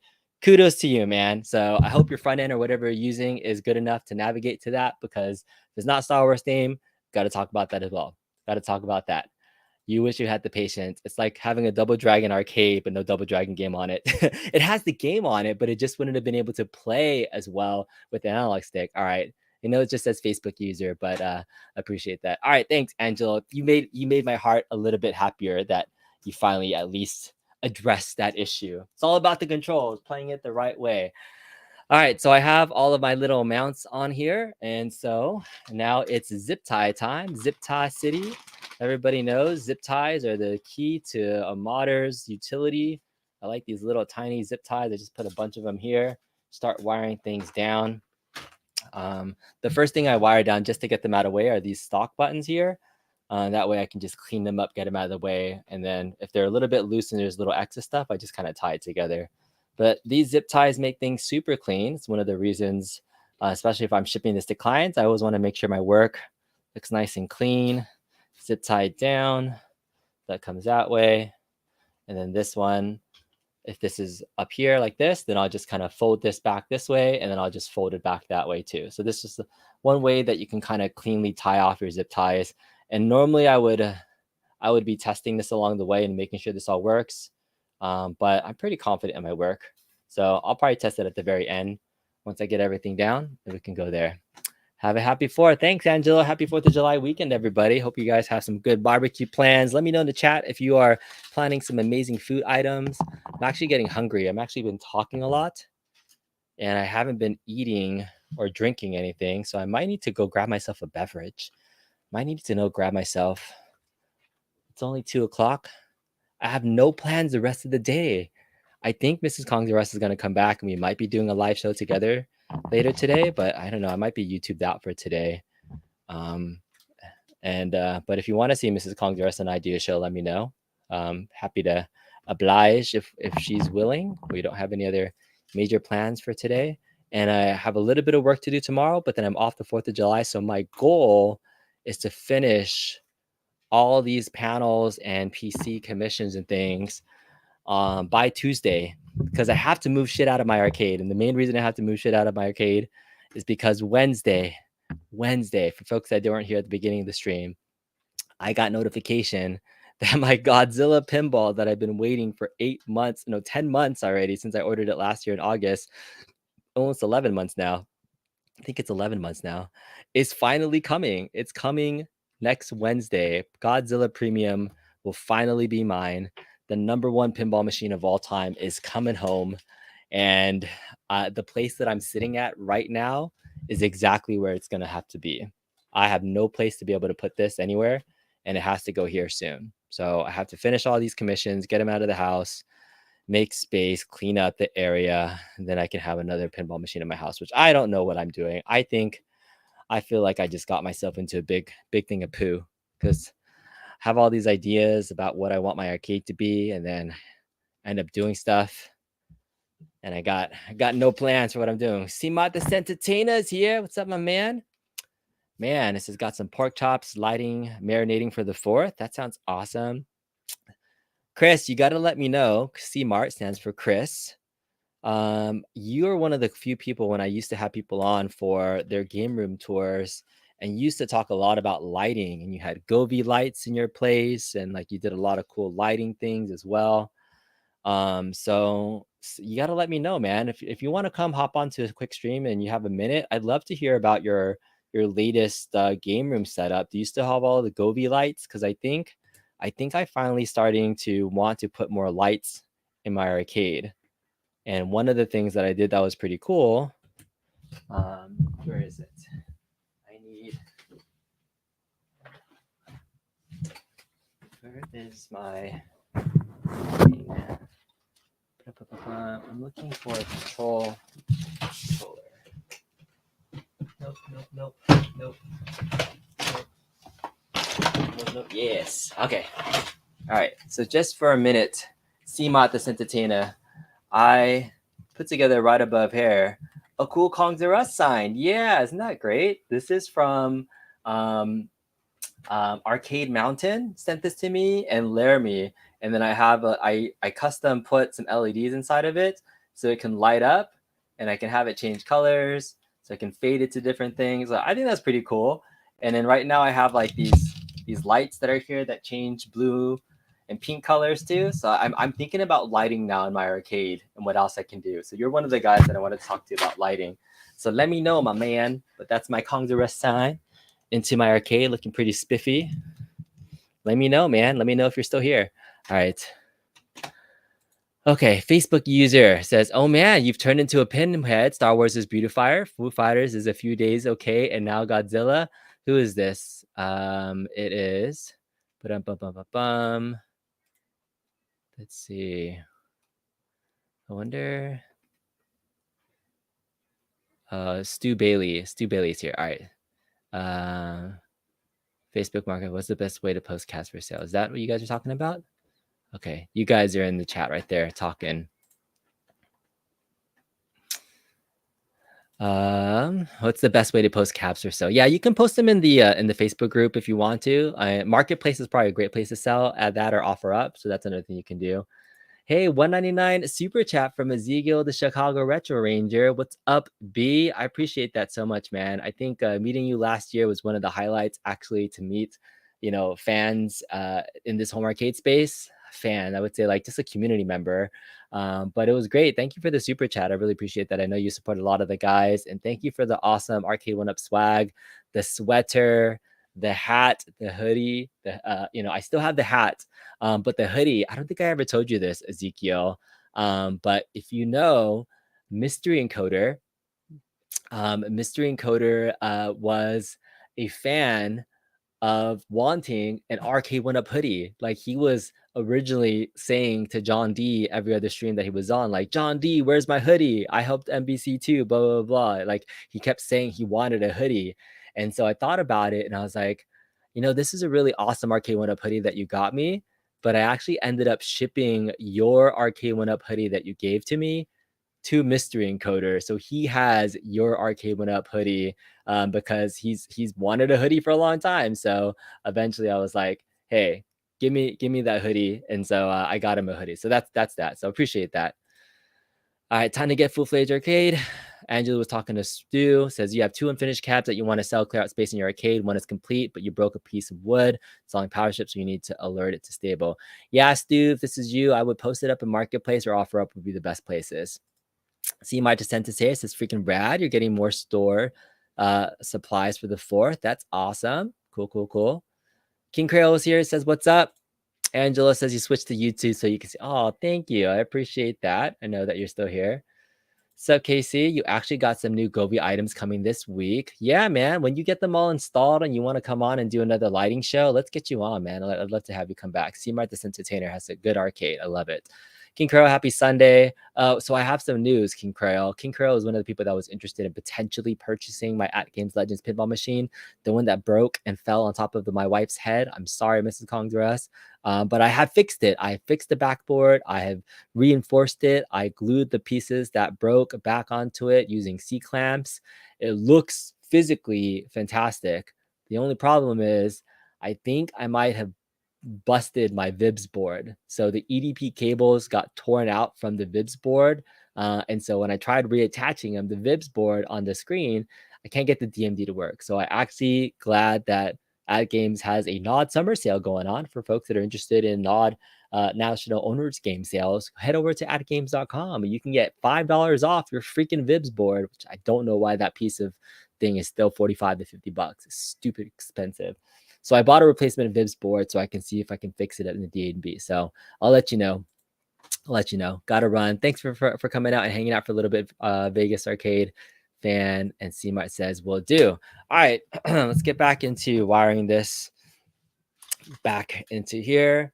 Folks that might be just joining in terms of what I've been doing this whole time. I started from scratch wiring up this little joystick here, and I just have a free Sunday where I'm doing some, I had time to do some arcade modding. So I was like, if I have some time, might as well get in here and do some work. And so I think all of these will fit. So yeah, I enjoy tinkering. I enjoy putting this together. It takes a lot of time to do. But yeah, I'll be here for at least another hour or so. We'll see. I've already been going for an hour and a half. It does get tiring talking. I think I said I was gonna go get a beverage. That's what I need. Like my head's not spinning right now. I need something to drink. Otherwise my mouth is gonna go parch. Stu Bailey, I think he's saying one is real, one is Arcade1Up. Post them both up on Marketplace and Facebook. Yeah, I gotta showcase what the deal is with both of them, what's working, what's not. Take lots of pictures, answer questions. Hopefully you will get a buyer, my man. Okay.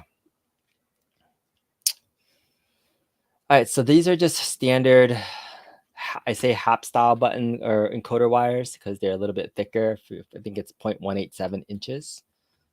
And we're going to start wiring everything in. Okay, so 1, 2, 3, 4. This is the buttons for the yoke. 1, 2, 3, 4. Number 5 is this one right here. So this is going to come under. Plug into number 5 here. Number 6 is this big red button over here. This is going to come in. Wire from under here. Button number 6. All right. And then we have 7 and 8, which is our start and coin buttons. So that's this one right here. So this is start, number 7. And then this is coin. This is number 8. Right there. And then from here, I go 9, 10, 11, 12, 13, 14, 15, 16. So this is 9. Is that right? 1, 2, 3, 4, 5, 6, 7. Oh, what happened to my other one? 7. Did something pop off? Oh, one of them did pop off. Oh, okay. I was like, what the heck? I'm off one. Okay. Should be there. That should be there. This should be here. Sorry, one of these popped off. I was like, what the heck? All right. There. That's right. Okay. So then I have 1, 2, 3, 4, 5, 6, 7, 8. 9, 10. Okay. And then this goes through here on this back side. It's going to stick there. It's going to go 11 and 12. Okay. It's a big mess. All right. And then these last ones, for some reason, they don't go in order. They don't go 13, 14, 15, 16. It goes 13, 14, 15, 16. It kind of like skips around. So these last 4 wires, just got to bring them through here. So this is 13. This is 14. And I remember all these just through lots of experience doing these. So this is not meant to be a tutorial. This is just me talking through out loud what I'm doing, because I don't expect anybody to follow along this at all. Okay. All right. There it is. So everything is now plugged in, except for this. I'll wire this part last. But now this is where we zip tie stuff. We zip tie more things down just to make things nice and clean. Okay. Once I do this, I'll go get a beverage and then we'll work on the next phase, which is LED wiring. You have to light up all these buttons using a power wire harness that I get from DIY Retro. DIY Retro is one of the places where I get a lot of my modding supplies and tools and materials. So Shane is a good guy. Definitely support Shane. Any other vendors? I really do and have enjoyed working with a lot of various vendors over the years too. So Some vendors are, in my opinion, are better than others, but most people are really cool. And, I think they enjoy sharing that same kind of passion hobby of getting people to their dream arcades of what they want it to become. And so, yeah, third party vendors are awesome. I love them. Love them. I love them. I love them. Okay. Okay. This is the star and coin wires. Let's get these in nice and clean. So these zip ties are just going through those like adhesive mounts. But this is what makes things look nice and clean. Don't be afraid to use as many zip ties and mounts as you need to. I mean, this is adhesive tape, but they also have little holes in case you wanted to like drill them and make them a little bit more secure. I don't think that's quite necessary to do so because you're not putting a lot of stress on these wires in the back and pulling them certain ways.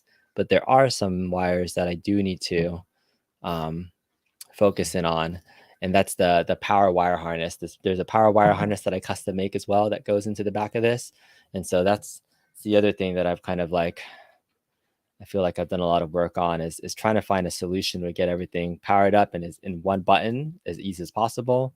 And that power wire harness is really, really cool mod. I think it's a little bit, it was a little nerve-wracking doing that power wire harness originally, making a tutorial about it because it is electronics and power, and I'm not a trained electrician.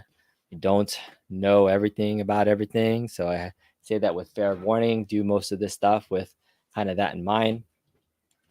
But yeah, the switch is rated enough to handle some pretty good power. So as long as you don't overload your power strip and put a ton of stuff into it, the Arcade1Up switch is actually, it's rated pretty high. Not bad. Could run a lot of stuff through that switch. Okay, look at that. Look how clean this looks. Looking much cleaner. Looky. I got hooky. All right. Let's do one more zip tie through here for everything that's coming through. Oh, maybe I should have put that in there. I'll do that right now. Oh, I gotta cut it. All right. So the other thing you need, snip zips in case you make a mistake. So I'm going to snip zip that and put this wire through with this guy too. There's no like super right or wrong way to do this, as long as you just get in there enough and zip tie as many things down as you can.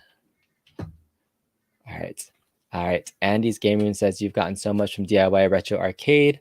Always great stuff. You've had zero problems with any from there. Even for the Defender control panel for the Rampage, cab is high quality stuff. Yeah, Shane makes good stuff, man. I'm glad that you're able to support them and they help you out. I actually invited him to come on to a show or just if he had anything he wanted to showcase, but I think he's not very much a camera guy. I don't think anybody's ever seen him, but he is more of a behind the scenes type of guy to help people out. But yeah, he's really cool. All right, that's looking much, much cleaner. Okay, let's do some final wiring. Oh no, my thing popped off. Let's fix that. Okay, my red and brown wires that I had in here earlier popped off because, maybe when I popped them off, I didn't quite move the little thing back. That was my fault. I should have. Okay, so earlier I pulled these pins out, but I didn't really increase that pin back out so that it would stay. So I got to make sure that pops out just a little bit. But now, I can't remember which way it went. I think the brown goes in the middle now, right? Shit, I don't remember. What's the stock one look like? All right, hold on. Okay, the stock one has the brown in the middle. Okay, yeah, so now the brown's in the middle, red's on the outside. Okay, so brown's in the middle. Click. And then this red one, let's make sure that this goes back out high again. Just a little bit. There's like a little tiny notch right there that I had to like open up, slide that back through. Click. All right, there it is. Nice and tight like a tiger. Austin Powers saying. All right, I have all these little clips here. Let's use our little snips, clean these out just for a little bit. Make sure you don't cut any of the wire. Snip, snip, snip, snip, snip. Just get these out of the way. Snip, snip, snip, snip, and snip. Okay. Oh, yeah. Okay, almost done. Almost done. No, I have a lot more work to do. There's still a lot more stuff to do. Okay, let's start by plugging in these wires, and then we'll go everything else. So this is the y-axis, because this is the joystick that goes left and right. That's the y-axis, and up and down is the x. This is x-axis. I'm sorry, x-axis left and right, y-axis up and down. These are the buttons. So y-axis goes into this pin right here. Sorry, x-axis. I keep mixing those up. X-axis goes in there. And then this is the next one. All right, always plug into a surge protector. Knit 1, purl 2. Smoke in a pancake, cigar and a waffle. I don't know what you guys are talking about. That went over my head, but nothing goes over my head. Just like Drax, I would catch it. All right, this goes into here. And then the final button from the 4-axis joystick. Actually, there's not enough button inputs on here. So this one, I just used this originally just to turn on the encoder to switch it over to. Is that an Austin Powers reference that I missed? Smoking a pancake, cigar and a waffle. All right, maybe I gotta watch it. I gotta watch it again. That I feel bad that I missed that reference. Then my bad, Toxin. My bad. Toxin, man, I know that you started doing live streams recently too. Do you want to jump on and say hello and chat to some folks? I'd love to chat with you. I know that you said you did a live stream recently. Let me know. I'll drop a link in the chat if you want to hop in and say hi. I was catching a part of your live stream, and I noticed that you wanted to get started with that. And yeah, I'd be happy to chat with you if you want to hop on here. All right, Andy's game room says mine was working all the wires through each other. Yeah, there's lots of ways to wire and put things through everything. It looks like a freaking rat's nest, but this is where the magic happens, all right? This is where we're going to clean things up a little bit. It's going to start looking really nice here in just a second. It's going to start looking really clean.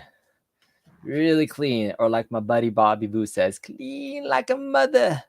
Yeah, to die for. All right, there it is. Going to put this one up here with this too. Let's go this way. All right. Yeah, the key is keeping it clean and neat, right? Andy's game room. It looks like a mess. It does. But there's no way around it. Like the way the buttons are lined up too, it kind of depends on your control panel layout. If there's a nice way for you to be able to kind of tie things off like neatly together.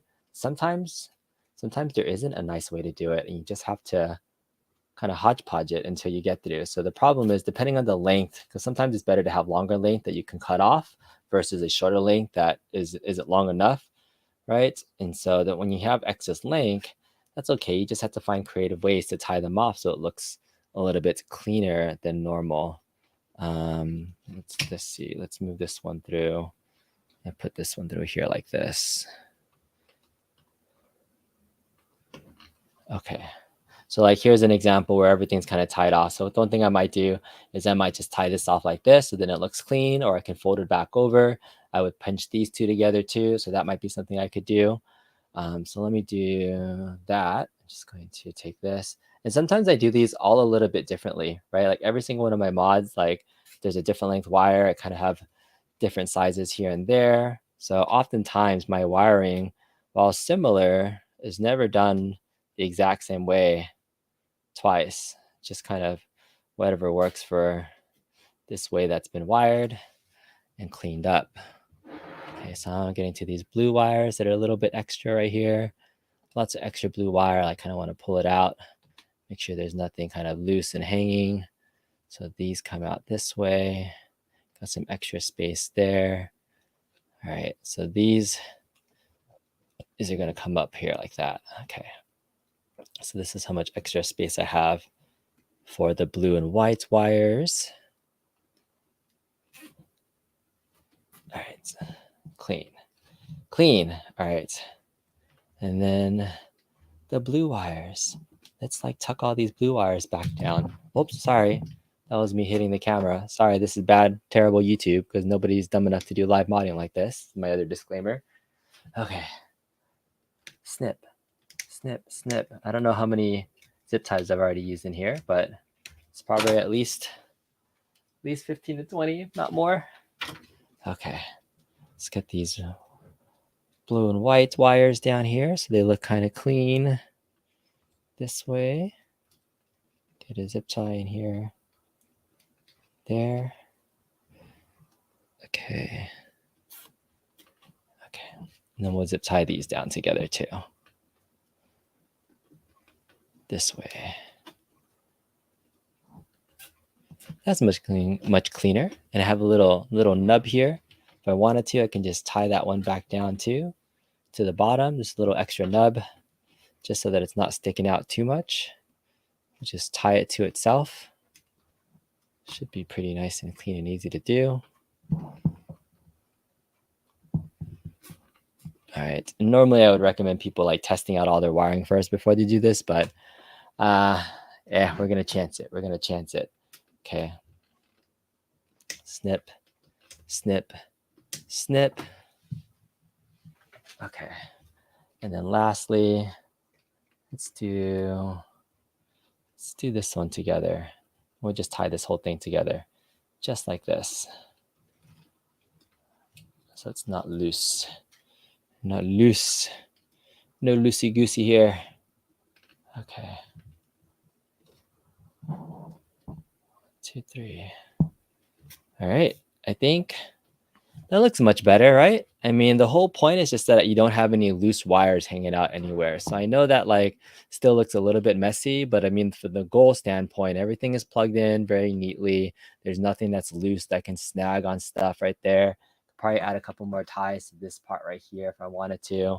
Maybe I'll do one more for this like last little corner loop right here that has a lot of extra excess. But in all, I think it looks pretty clean. This is just, trying to get this as clean as possible. No loose parts. What do you think? Yeah, looks okay. Everything's nice and tight. Nothing's like loose or gonna fall out. One more thing right here, and we're done. Yeah. All right. Angela says you can't stop doing these mods for others if you want to keep buying your pins. Angela, why you spitting truth, huh? Yeah, because I have been trying to make some extraneous income to be able to pay for these pins.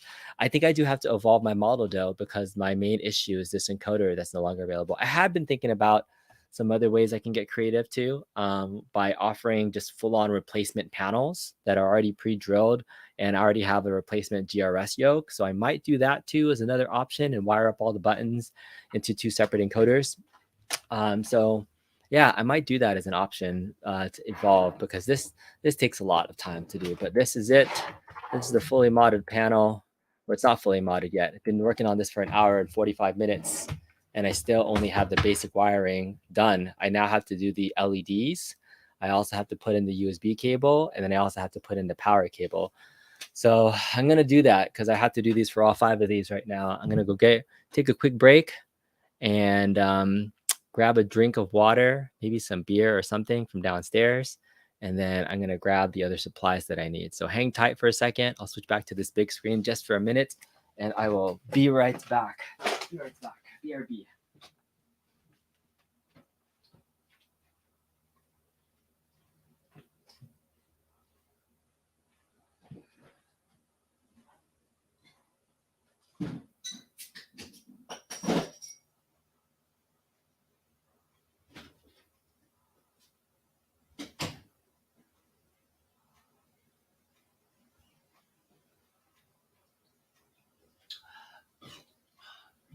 I needed that Topo Chico. That's number 1.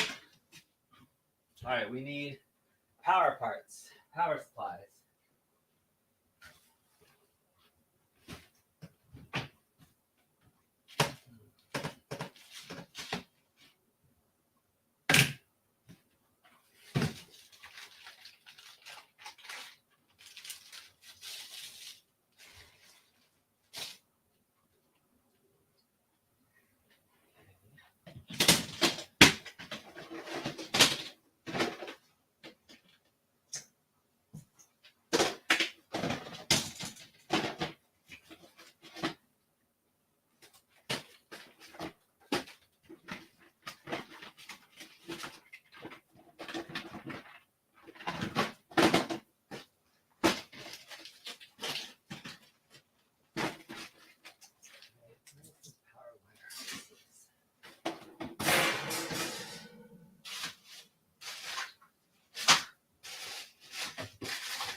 All right.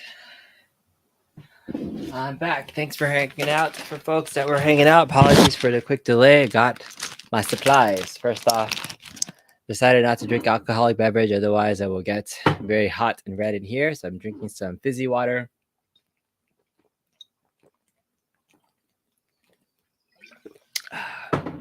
Love my Topo Chico. Got a couple other things. We're gonna get some nice button inserts. So these are some button inserts, custom logos. Got my USB power cable. Got my power wire harness that I'm gonna plug into the stock power supply. No, sorry, this is a power wire harness. This is a, what is this called? Inlet module switch thingy-mabobber that I custom made. I custom made this. Oh my fuck. The cats bite through this? What the hell? Goodness, my freaking cats. Biting through my schnips. Dang it. Okay. All right. The good thing is I have extra heat shrink tubes, so I can heat shrink tube everything. But man, that's annoying. Okay. Let's grab one of these. Heat shrink tube. Go. All right, so this is this. My cats keep chewing through stuff, man. So, oh man.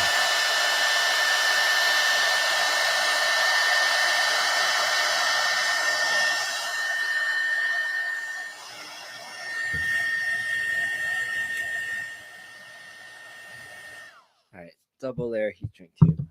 We should be good. Okay, let's get into this now. All right. What about using Apex? Yeah, so the very first mods, I actually I did use Apex instead of these Geek Pies, and so I could absolutely go back to using Apex. It takes a little bit more effort, I would say, to do on my end to do an Apex because I do a oh shoot. Whew.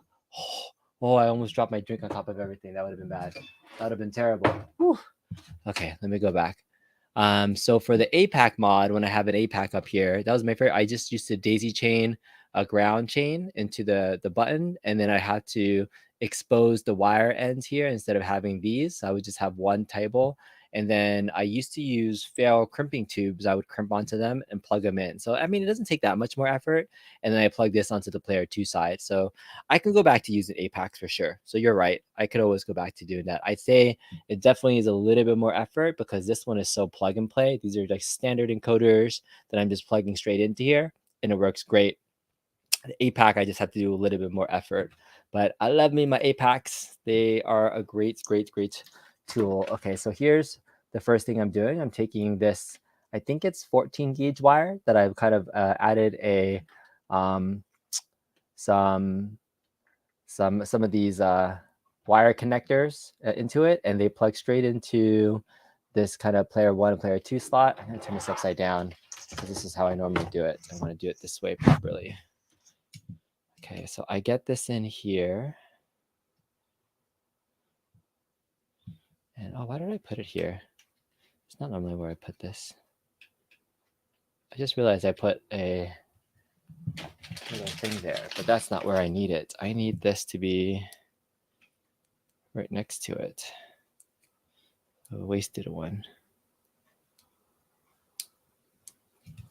Trying to get another zip tie mount so I can have this here.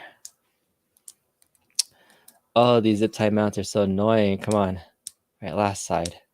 I do like every single side to see if I can like actually pull it off. All right, there it is. Whew. Pulled it off. Zip tie mounts. All right, I need this to be here, right in front of this, like that. That's why. I thought that looked a little bit weird. That's fine. Now it looks offcentered. Gotta do one right here too, just to make sure it looks right.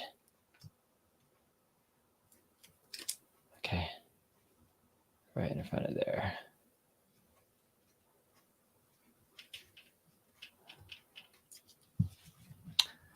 Okay, so this one is going to plug into these bottom two. The thing about this, it's 6 pins here, but only these 2 pins are being used for the stock Arcade1Up. And so you could undo these wires and then plug them in to whatever. But I think they are a little bit small for all the current that's going to be put through the surge protector. So essentially what I do is that this Arcade1Up switch now acts like a switch on a surge protector. So it's kind of like a remote surge protector switch. It's going to be on the inside of your cabinet. And then from there, your monitor is going to turn on, the marquee is going to turn on, and then the the PC that's inside is set in the BIOS menu to turn on when it detects power. So essentially by flipping the switch, the surge protector, turning it on, it's going to supply power to your PC, turn it on. The PC is going to be plugged into the monitor, which turns on. Marquee is going to light up. So everything turns on with a flick of one button. And that's the whole genius part of using kind of an inlet module switch that's wired to your Arcade1Up power switch this way. I do say to be very careful because these, this is electricity and you want to be very careful with everything. Why did I do that? That was so dumb. I was trying to wire this in, and as I was talking, I actually wired this, but I forgot to loop it around the actual wire I was trying to snip down. So that's a waste of plastic. That's a waste of a zip tie right there. Okay. Let's do that one more time. One more time. One more time. Okay. Zip through. That's what I needed to go through. Zip tie down, please. Okay. Okay, and I always do this little loop here, and I tie it down to this first zip tie. And sometimes I'll even drill this one down to make sure that this connection stays super secure, because all the power for your cabinet is kind of running through these 2 wires right here.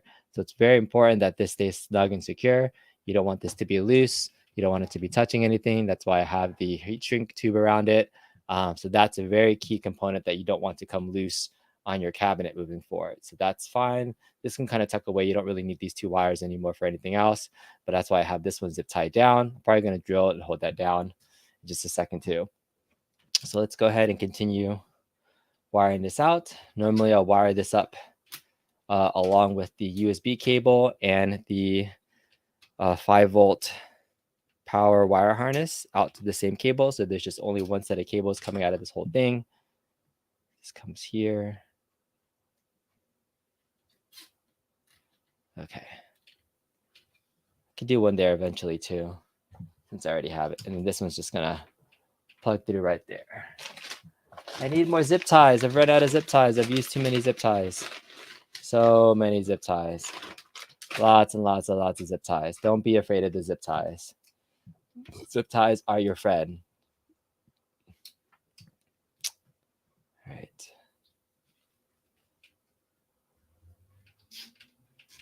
All right. Ba-dum. Okay, there, and there. Good. Okay. We now have the USB cable. This is a standard micro USB to USB-A cable. Very simple. Simple. Extra zip ties. Just gonna plug into here. It's gonna wire down to right there as well. And then lastly, yay, we get to do some testing. Get to do some lighting testing. Okay.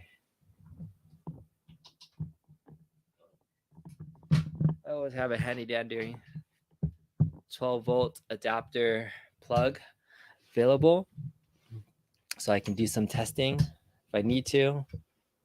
And now I'm gonna flip this board around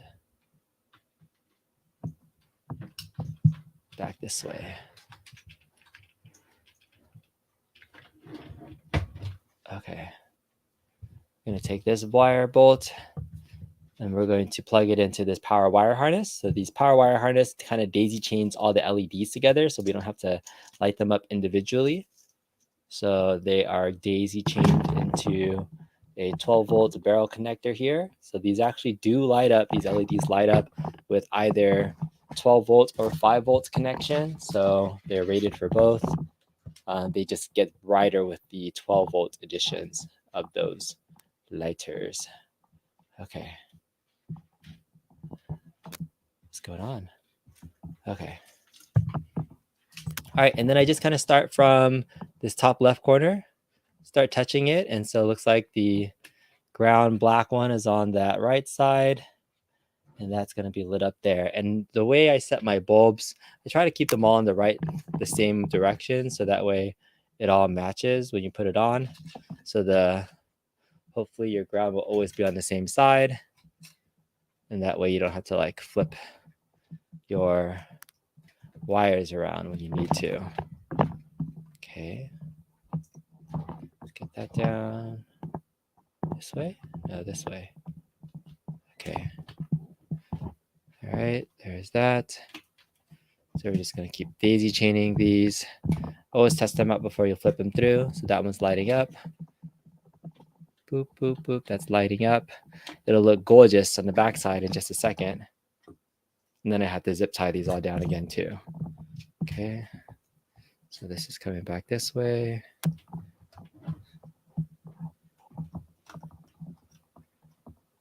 Okay. Good. Okay.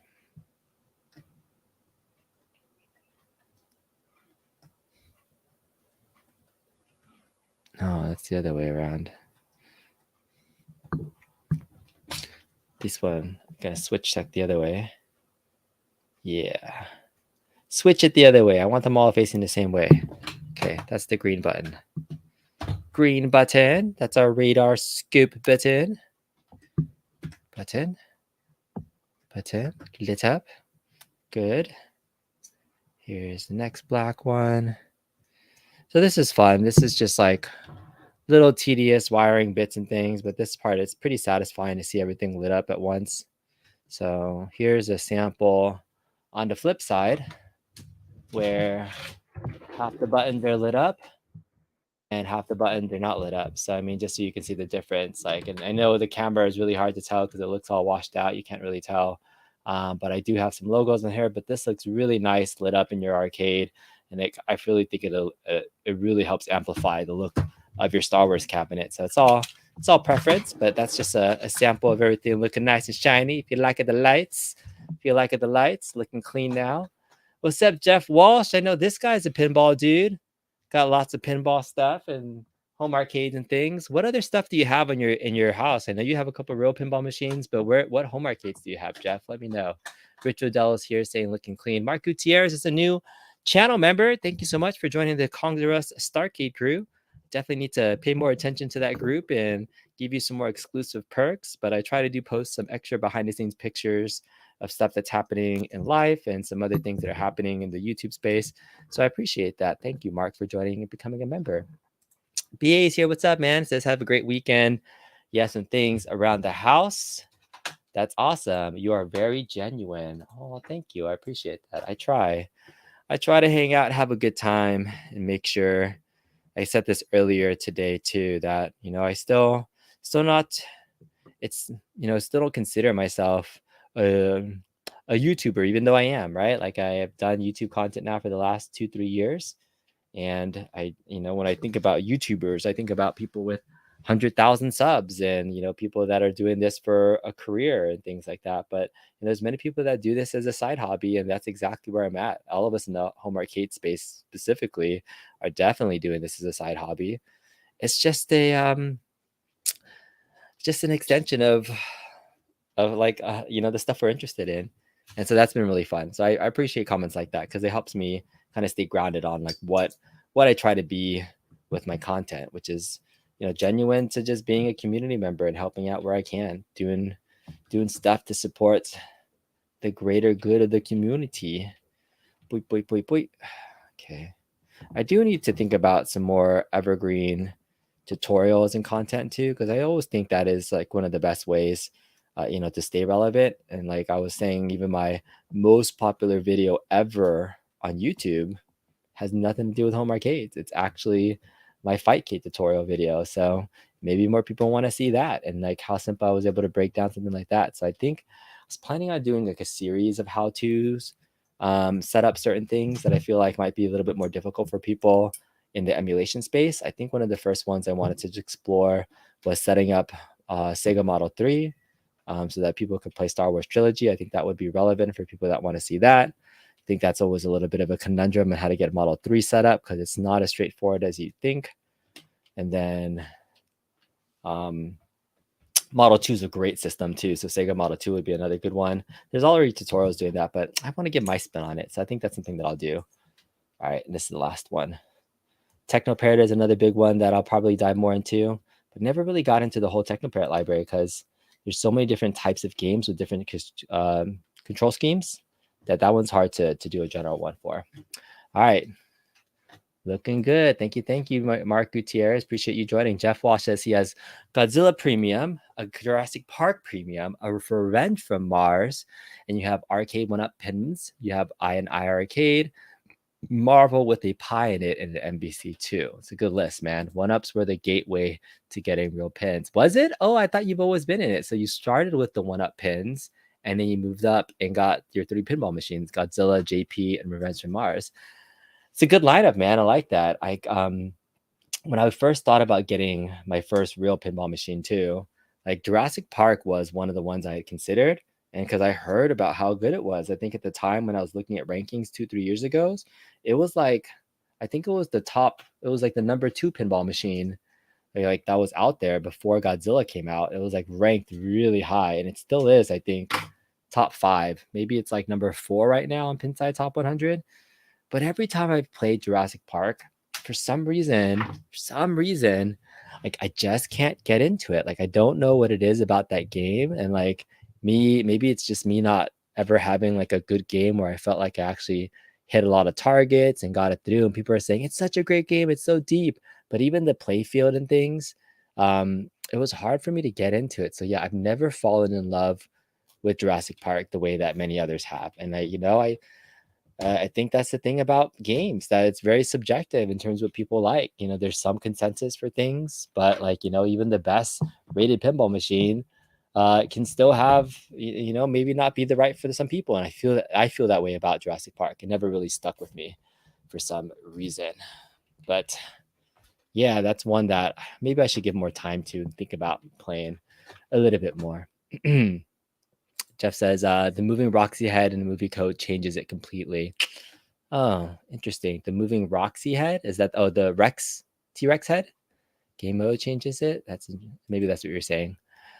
All right, Kong Star Arcade 2.0 is great if you want a good launch block to set up for flying, driving Star Wars games. Thanks, man. And I think that's coming from you, who have done a lot of things in the virtual pinball world. Like, yeah, I think putting together that list of games for a yoke, I was just excited that we had so many different ways to um, to play these games, and through a yoke. I think the yoke is such a fantastic controller. It does so many things.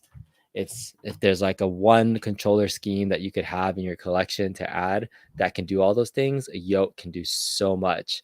I was really surprised at like the things that I found in that playlist that I thought worked well with it. Even things like non-traditional racing games. Like, you think about it, things like a skateboard game or a skiing game. Those are racing titles, even though you're not in a car, but they're like racing down a slope or something like that. So what category do those games fall into?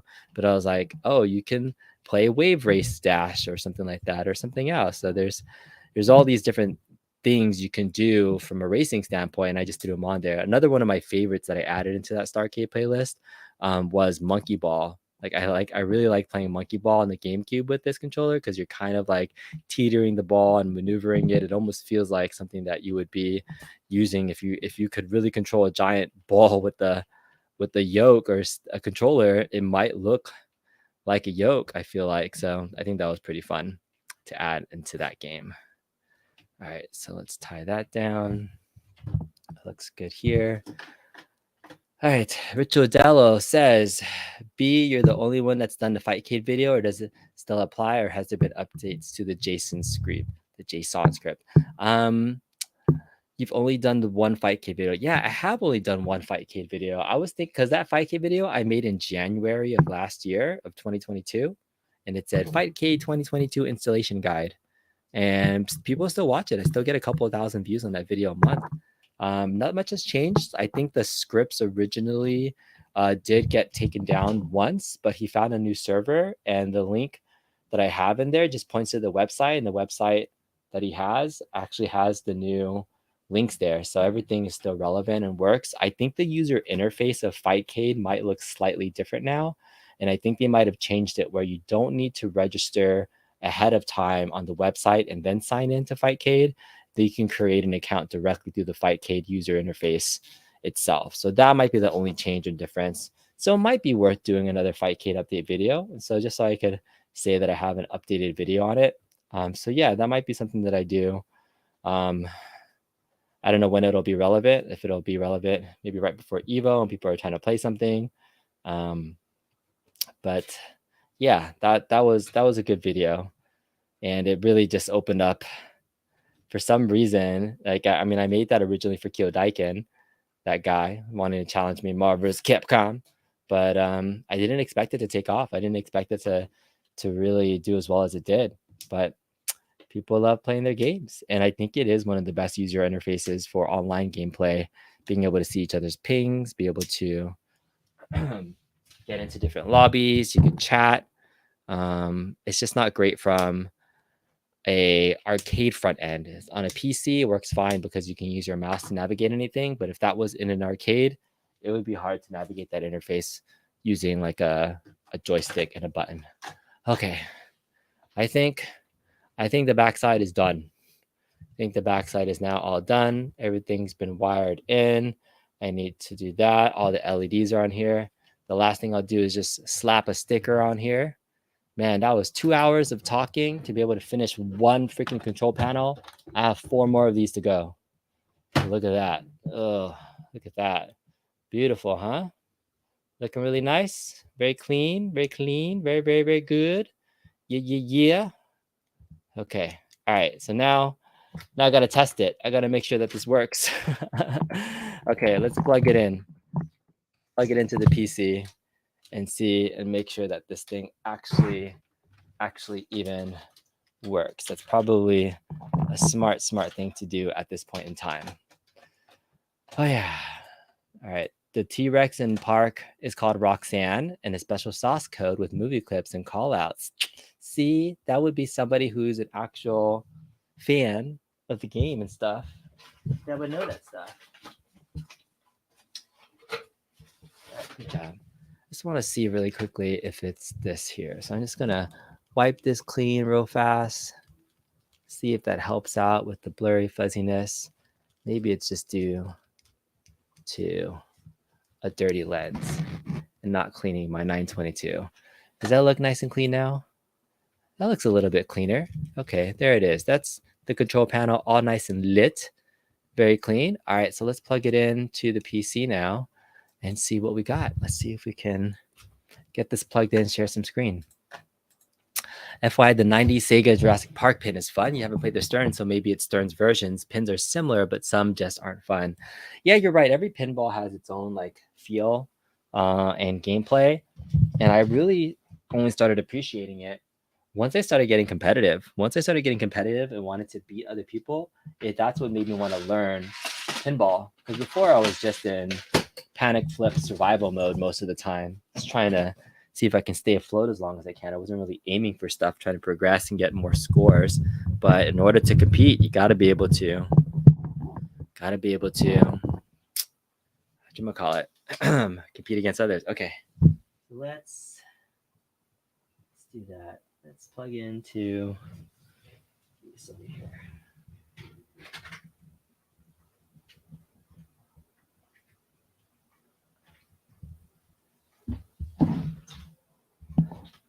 It says USB device not recognized.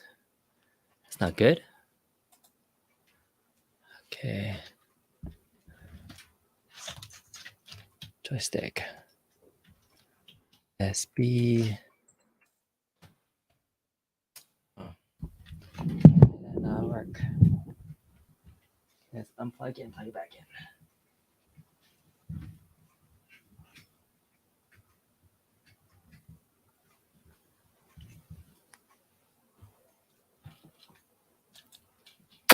Trying to plug it into my PC, but it's not being recognized right now. Why aren't you being recognized right now? Okay.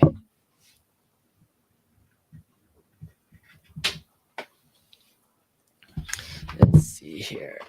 Is there anything else that's wrong with this?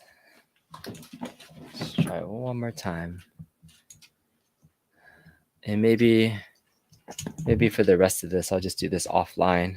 I can probably do this a lot more faster in troubleshooting and stuff by not messing around, chatting. I feel like I would be doing this anyways and doing the same process. Why is this not being recognized? Oh no. Do all that work and then my actual USB encoder is not working? All right, I got to try it on a new PC. I got to try it on another PC. That would suck if I had to rewire all this. I would have to rewire everything. I just have to like pull this out. Let me go grab my other laptop and see if it'll work. Be right back.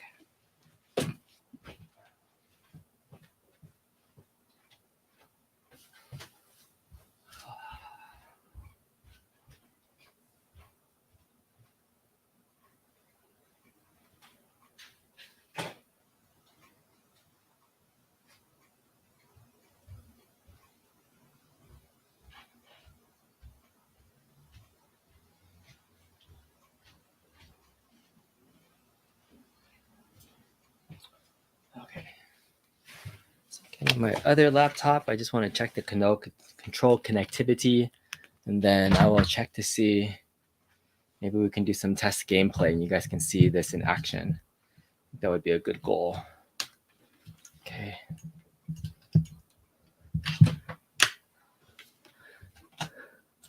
Looks great. Thank you. Thank you. Our bottle says JP Premium is a lot of fun. The code is really engaging. Progression is really satisfying. Once you were clear on the flow, you just installed a shaker motor on yours.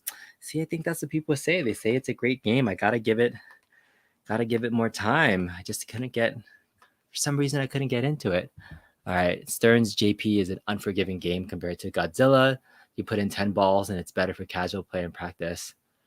Oh, put it on, that's the part if I ever had a home version, and actually I haven't done that with my other pinball machines at home, setting it up so I could enjoy it on a higher ball settings, that would probably be an easy way to be able to make sure that it works better. Okay, USB controller. Set up USB game controllers. Okay. All right, good. It's working. It's good. It's working. I'm glad. Before it wasn't working, and I was quite sad for a second that I would have to redo everything. Okay. Let's do some sample gameplay, yeah? Yo, yo, yo, yo. It'd be fun. Let's see if I can get a thing set up here real fast. PC, Xbox. Okay. All right.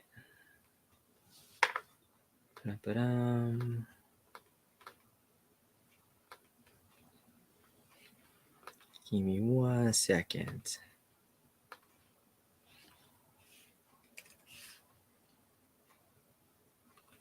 StreamYard.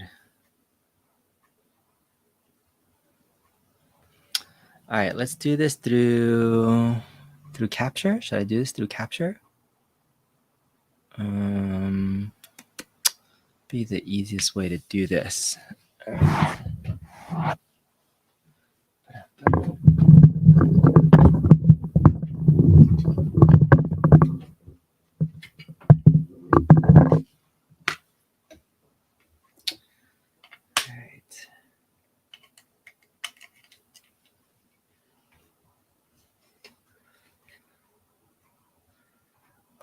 Out. I try to do this like weird loop thingy where I can use a capture card for my own PC is better than doing a screen share. Okay, let's see if that works. Capture, enter studio.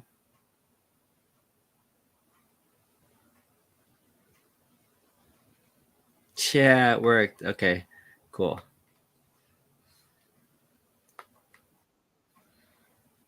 All right. There we go.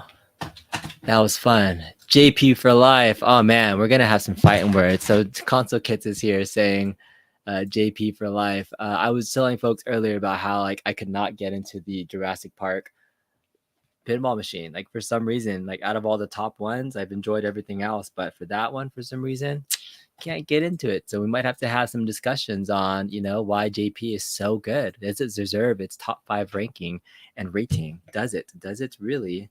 Who knows? Okay. All right. So here is my other device. Okay. So we're going to let's switch over to this mode.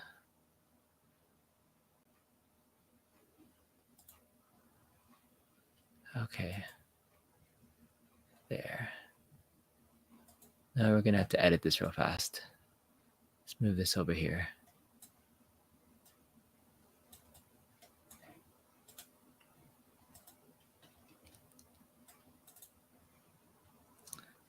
All right. Is that what that is? Man, it's all over the place. I'm messing with these new StreamYard settings, and it's like, okay, put it over there. Save. Okay. Okay, so now the computer is plugged in. So I went to set up USB game controller. So you can see this on my device right here. This is my laptop. The USB, let's go over here. I probably should plug in my laptop too so it doesn't die on me while we do this. Modding and playing on the fly. Thank you guys for hanging out on a Saturday. Not a Saturday, Sunday. Okay. So let's move this back. Move this back over here. You can kind of just see it from over here. Okay, so here's the yoke. Everything's plugged in from the back side. All right, so I'm going to flip this around this way just so you can see it in action right there. Okay. We're going to open up the setup USB game controller so you can see if I move it up, down, to the left, and then to the right. So the first thing we got to do is adjust the, we got to calibrate the yoke, but I got to check the buttons. So bottom right trigger is 1, bottom left is 2, this is 3, this is 4. Hey, I got the button colors right on the first time. So 1, 2, 3, 4, and this should be 5, and then this should be 6, then button 7, 8, and then 9, 10, 11, 12, 13, 14, 15, 16. Oh, I love it when it works the first time. Doing it straight from the top. Okay, so this is up and down. So that's Y rotation. This is X rotation.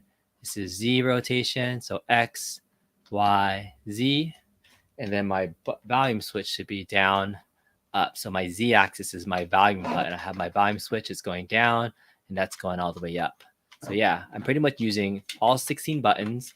1, 2, 3, 4, 5, 1, 2, 3, 4, 5, 6, 7, 8, 9, 10, 11, 12, 13, 14, 15, 16. And then I have my up axis, my Y axis, Z axis, X rotation, Y rotation, Z rotation. So I'm using every single configuration on this encoder board in this mod here, but we do have to calibrate. So let's go ahead and go to settings and calibrate. So what we're going to do is trying to show the raw data. We have to move the yoke in big circles like this. The only bad thing that I would say from the technical standpoint is the pot itself. The range of the pot signal isn't that great, but once you do all the calibration, it doesn't really matter. It doesn't impact gameplay too much. It's still pretty accurate, but the range on the actual axis isn't that great. As you can see, it's only about 250. Okay, so that's the point center. So the Z-axis is up and down. Oh, whoops, let's go back one. Z-axis is there. Next is X rotation. It's right, left. So just a little short range there. Then up and down rotation, up and down. Then Z rotation. And then finish. There it is. Z rotation, Y up. And then this is all the way to the left, all the way to the right, up, down. Yeah, apply. Done. Done, son. Close this out. Let's test out some games. Yeah, let's test out some games. All right, Justin, did you put the movie code on yours? Yours came with Inside Connected and it still works. Are you going to play X-Wing on it?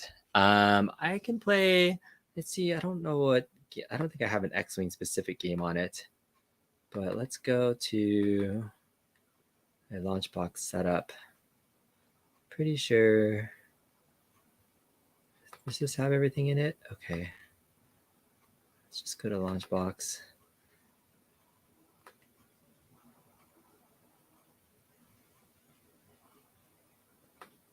It's been a while since I've tried to test this out on my computer. Don't know if it's going to work. We're going to see. We're going to see what I got.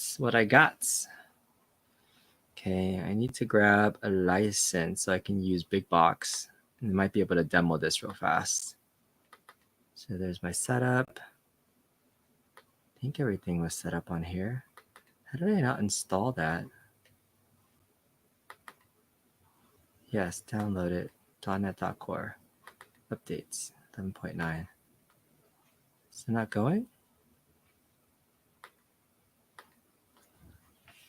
All right, let's just take this off for a second so I can get this working.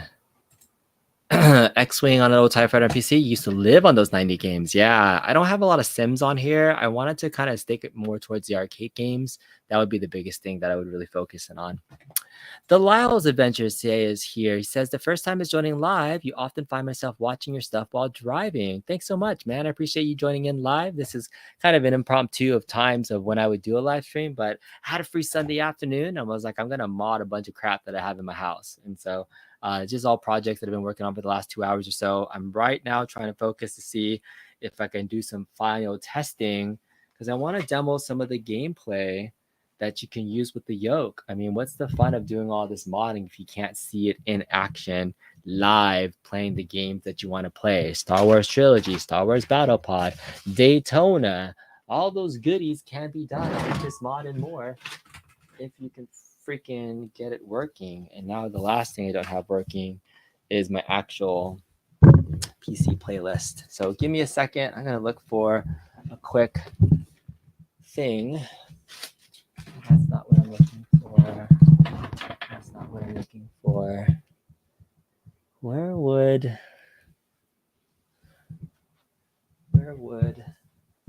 a USB hard drive be?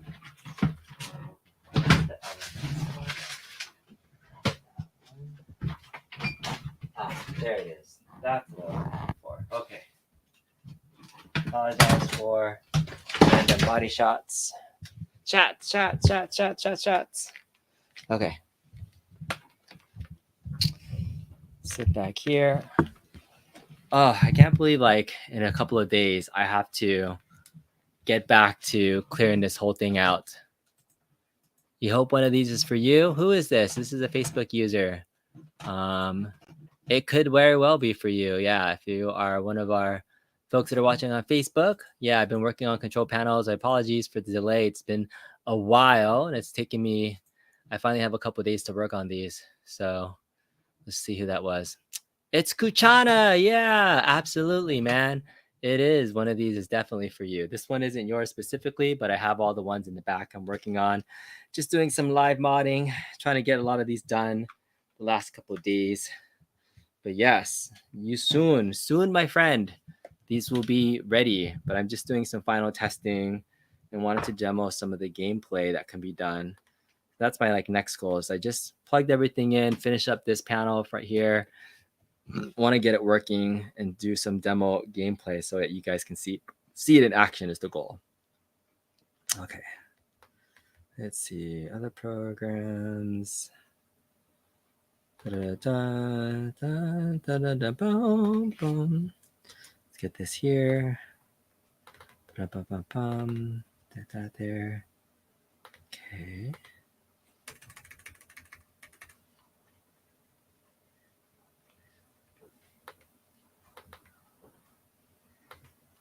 Okay, why isn't that updating?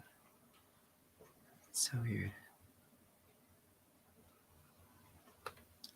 Let's go to setup.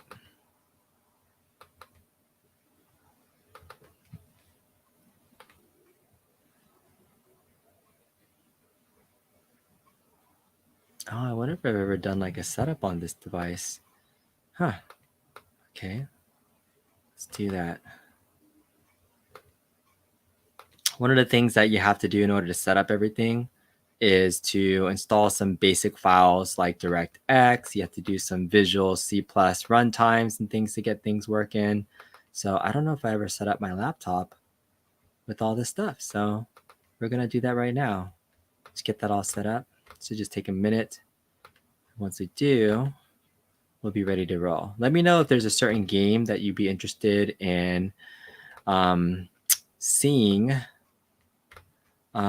being tested with the yoke. Kuchana, if you let me know if there's something that you want to see, be happy to test out something for you so you guys can check it out. Let me know in the chat if there's any other visual or like flying games, racing games, shooters that you want to see. I can double check and see if I can get those working. Okay. Looks great. Now you can hope for an Akari Warriors mod in the future. Yeah, the Glenn from Glenn's Retro Show was here earlier. He was talking about his Akari Warrior sticks as a potential controller that's going to come out soon. And if you're an Akari Warriors fan, I think that would be great to utilize his controller to do it. Okay. All right. I think everything is now good. Just double check.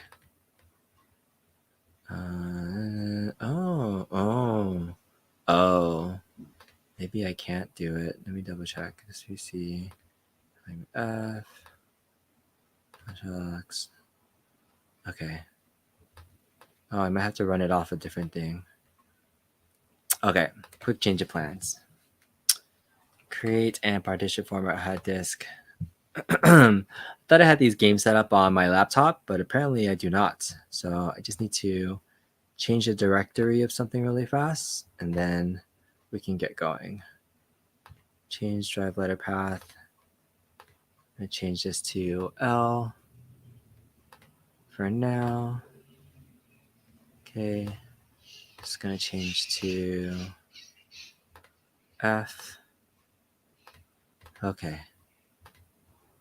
All right. We're in. Launchbox. Joy 2 key.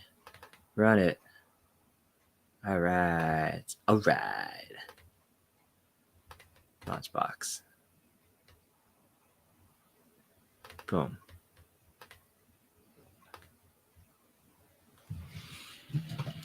Okay. On Star Wars Battlepod Endor, is there a way to knock off the trooper off the speeder bike? It always says fail. You know what? I've never gotten the brake thing to work correctly when I emulate it. I don't know the timing on that actually. So yeah, like the part where it says brake, like I don't know how to do that properly. I've tried it a ton of different times.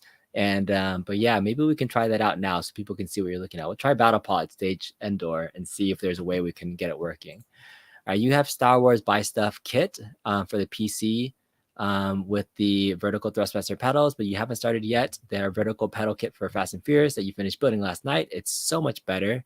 You can't wait to play Road Blaster, Stun Runner, Spy Hunter, etc. And it would be cool if Mod1Up would offer their waterfall deck with the extra buttons already drilled.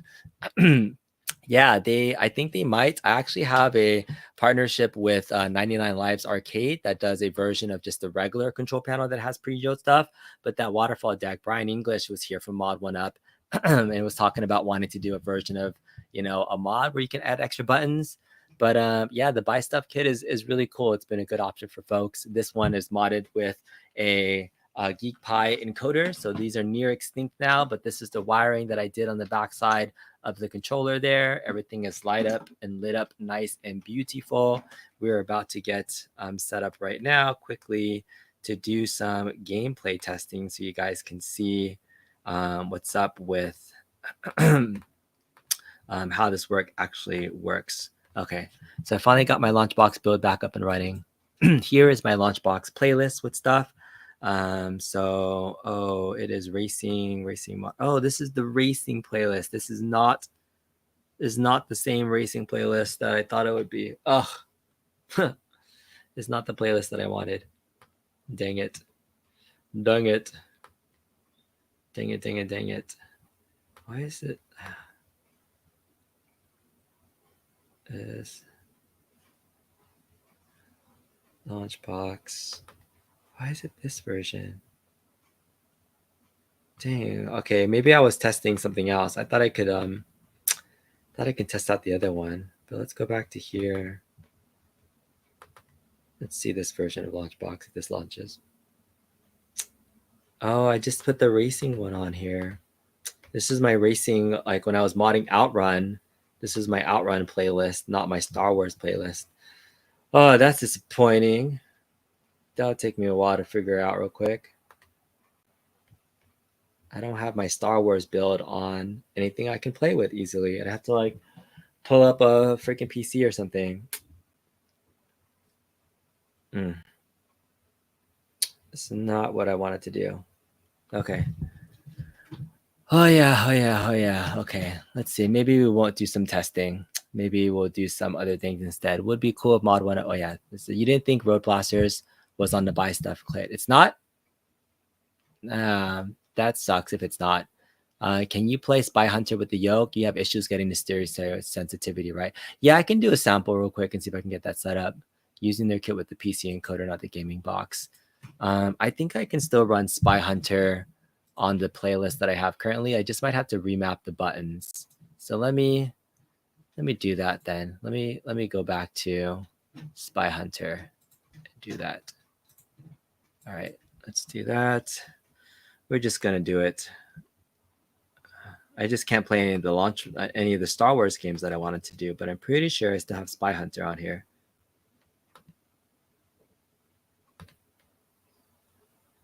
Okay.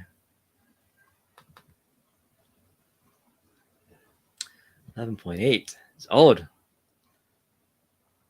Okay. I think I have a ride and shoot playlist with Spy Hunter. So let's open this up.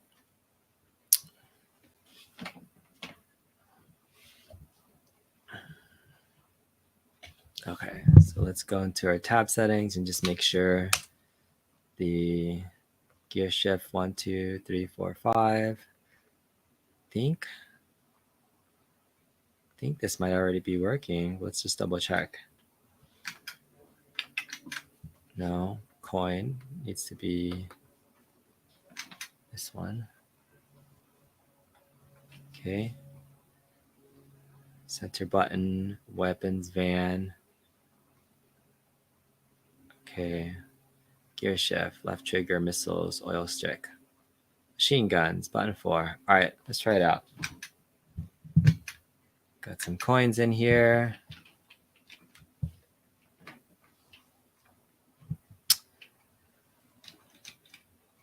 Okay. Beware of energins.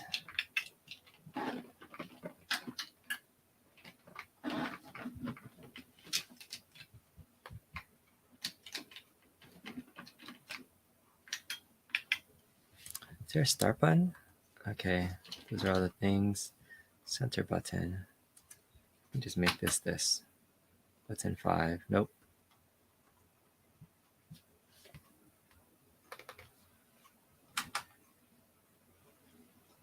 Delete. Okay, maybe I should just make that the start button. Start.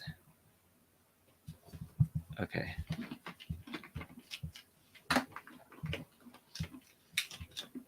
Is that right?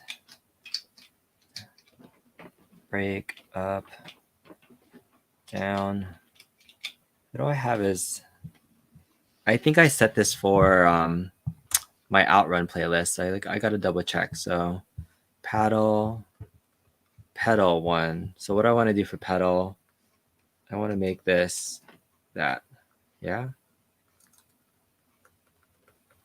Delete this.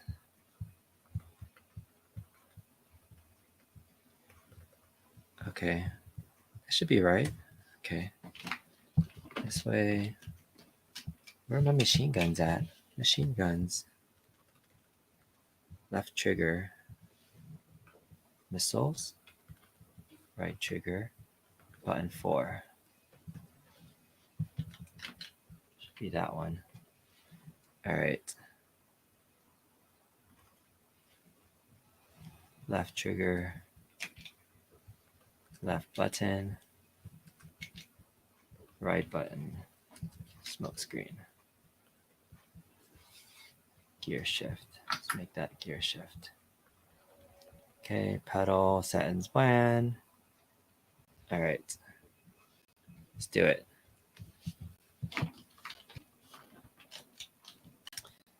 There. Are my pedals working? Okay, that's gear shift. All right. It does take a little while to like set up. All right, let's do it again. We're gonna get into gear shift. Let's get started. This is me playing a little bit awkward position. All right, let's go. Gear shift. I'm up, down, brake, up. That's forward. Brake. So forward. Brake, left, right. So I mean, this is pretty okay in my opinion. I don't know if there's like, oh, if I press this button is my gear button right now. So this is what I'm doing to go super fast. Boom. Let's slow down.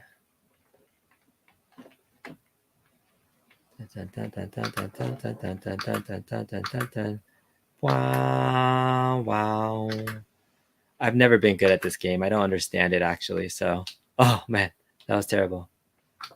Again, go.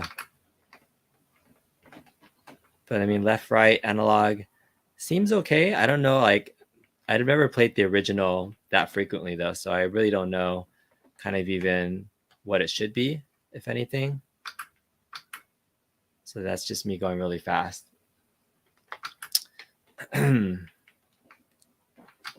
Into gear. Oh man, that was dumb. Crashed so easily.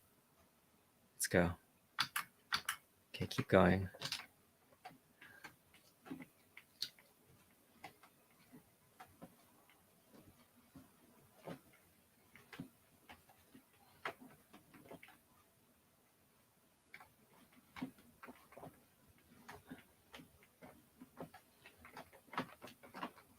Boom, trying to bump me off. Get out of here. Get out of here. Oh man, wow, okay, that sucked. Go, go, go. Go super fast. Go super fast. Go, go, go, go, go, go. All right, the original had a gas pedal. Yeah, absolutely. So instead of a gas pedal, what I'm doing is I'm holding the yoke forward for gas and pulling back for brake. So that's kind of the, you usually have to set up some sensitivity, same with road blasters. So the sensitivity that I have stock here right now, let's go back. Paddle set to 10. The paddle is set at 10 right now, and then the sensitivity is at 30. So it's not too bad. The road blasters though, I have to update the version of MAME on road blasters because I don't think this is the latest version of MAME that's on here. Because the newest version of MAME allows you to use the steering wheel as a paddle instead of what was it? It's almost like a dial, right? That's kind of how the original was set up to be. So let's see if we can do some road blasters. This game's control. So yeah, this one still has it as a dial. So this is gonna play like crap. We got to use the latest version of MAME to get it set up. I had another version of MAME set up for but I think I didn't fix it for everybody. So that's if I update my Starcade playlist, that's what I need to do. So like I'll just demonstrate for a second because like how terrible this is using a dial setup. Okay. So lasers and then special weapon there. Pedal. There's the pedal.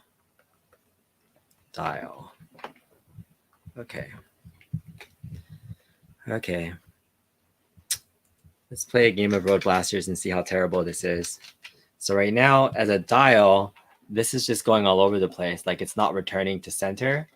And it's like, it's hard to steer and control. And it plays terrible. So that's just like a really hard way to control and navigate because your yoke returns to center, but then the thing is still off center. See, it's moving back and it's moving to the side. You have to manually move it. So the fix for this, and Angelo, if you still have this on your playlist, is for just this game only, or even for the other games, if you upgrade to the latest version of MAME, it now changes the option to change the dial setting into a paddle setting, and then it actually works perfectly. So that's what you got to do for Road Blasters. So I got to update that in my playlist because this sucked before, but it actually works much better now. So some Road Blasters. So that's some fun stuff. Hello, beautiful people.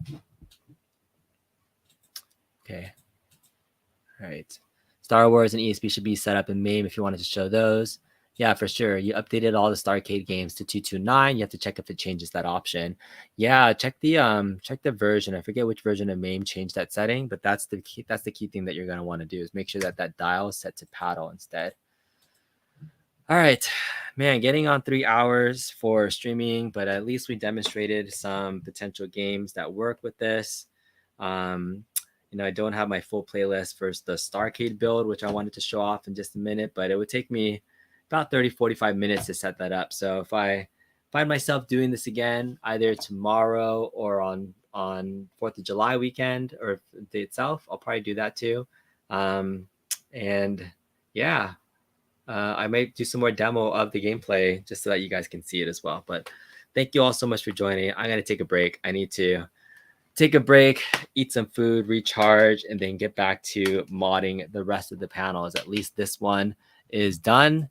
And we were able to mod one full panel today, have some fun talking with the people. Thank you guys all so much for joining. It wasn't an early stream. I was just doing some working on my modding panel. So if you catch the replay and you're watching this, I don't think anybody's going to watch for 2.5 hours. Talked about a lot of random stuff while I was just modding some of my home arcade stuff. So if I take a break, maybe I'll come back on and just do a live stream only, delete it afterwards. I don't even know if I'm going to keep this up, but we'll see. Thanks. Have a great one. Appreciate that. Sometime soon, you may have to do another next level with you to show the Star Wars trilogy. Absolutely. We'll get you back on sometime soon, Angelo. Be happy to have you on as a guest. Have a great rest of your weekend, everybody. I might do a show later on with Mrs. Kong to us. If not, check out Fox in about an hour. Hope he on pretty soon. All right. See you guys later. Bye.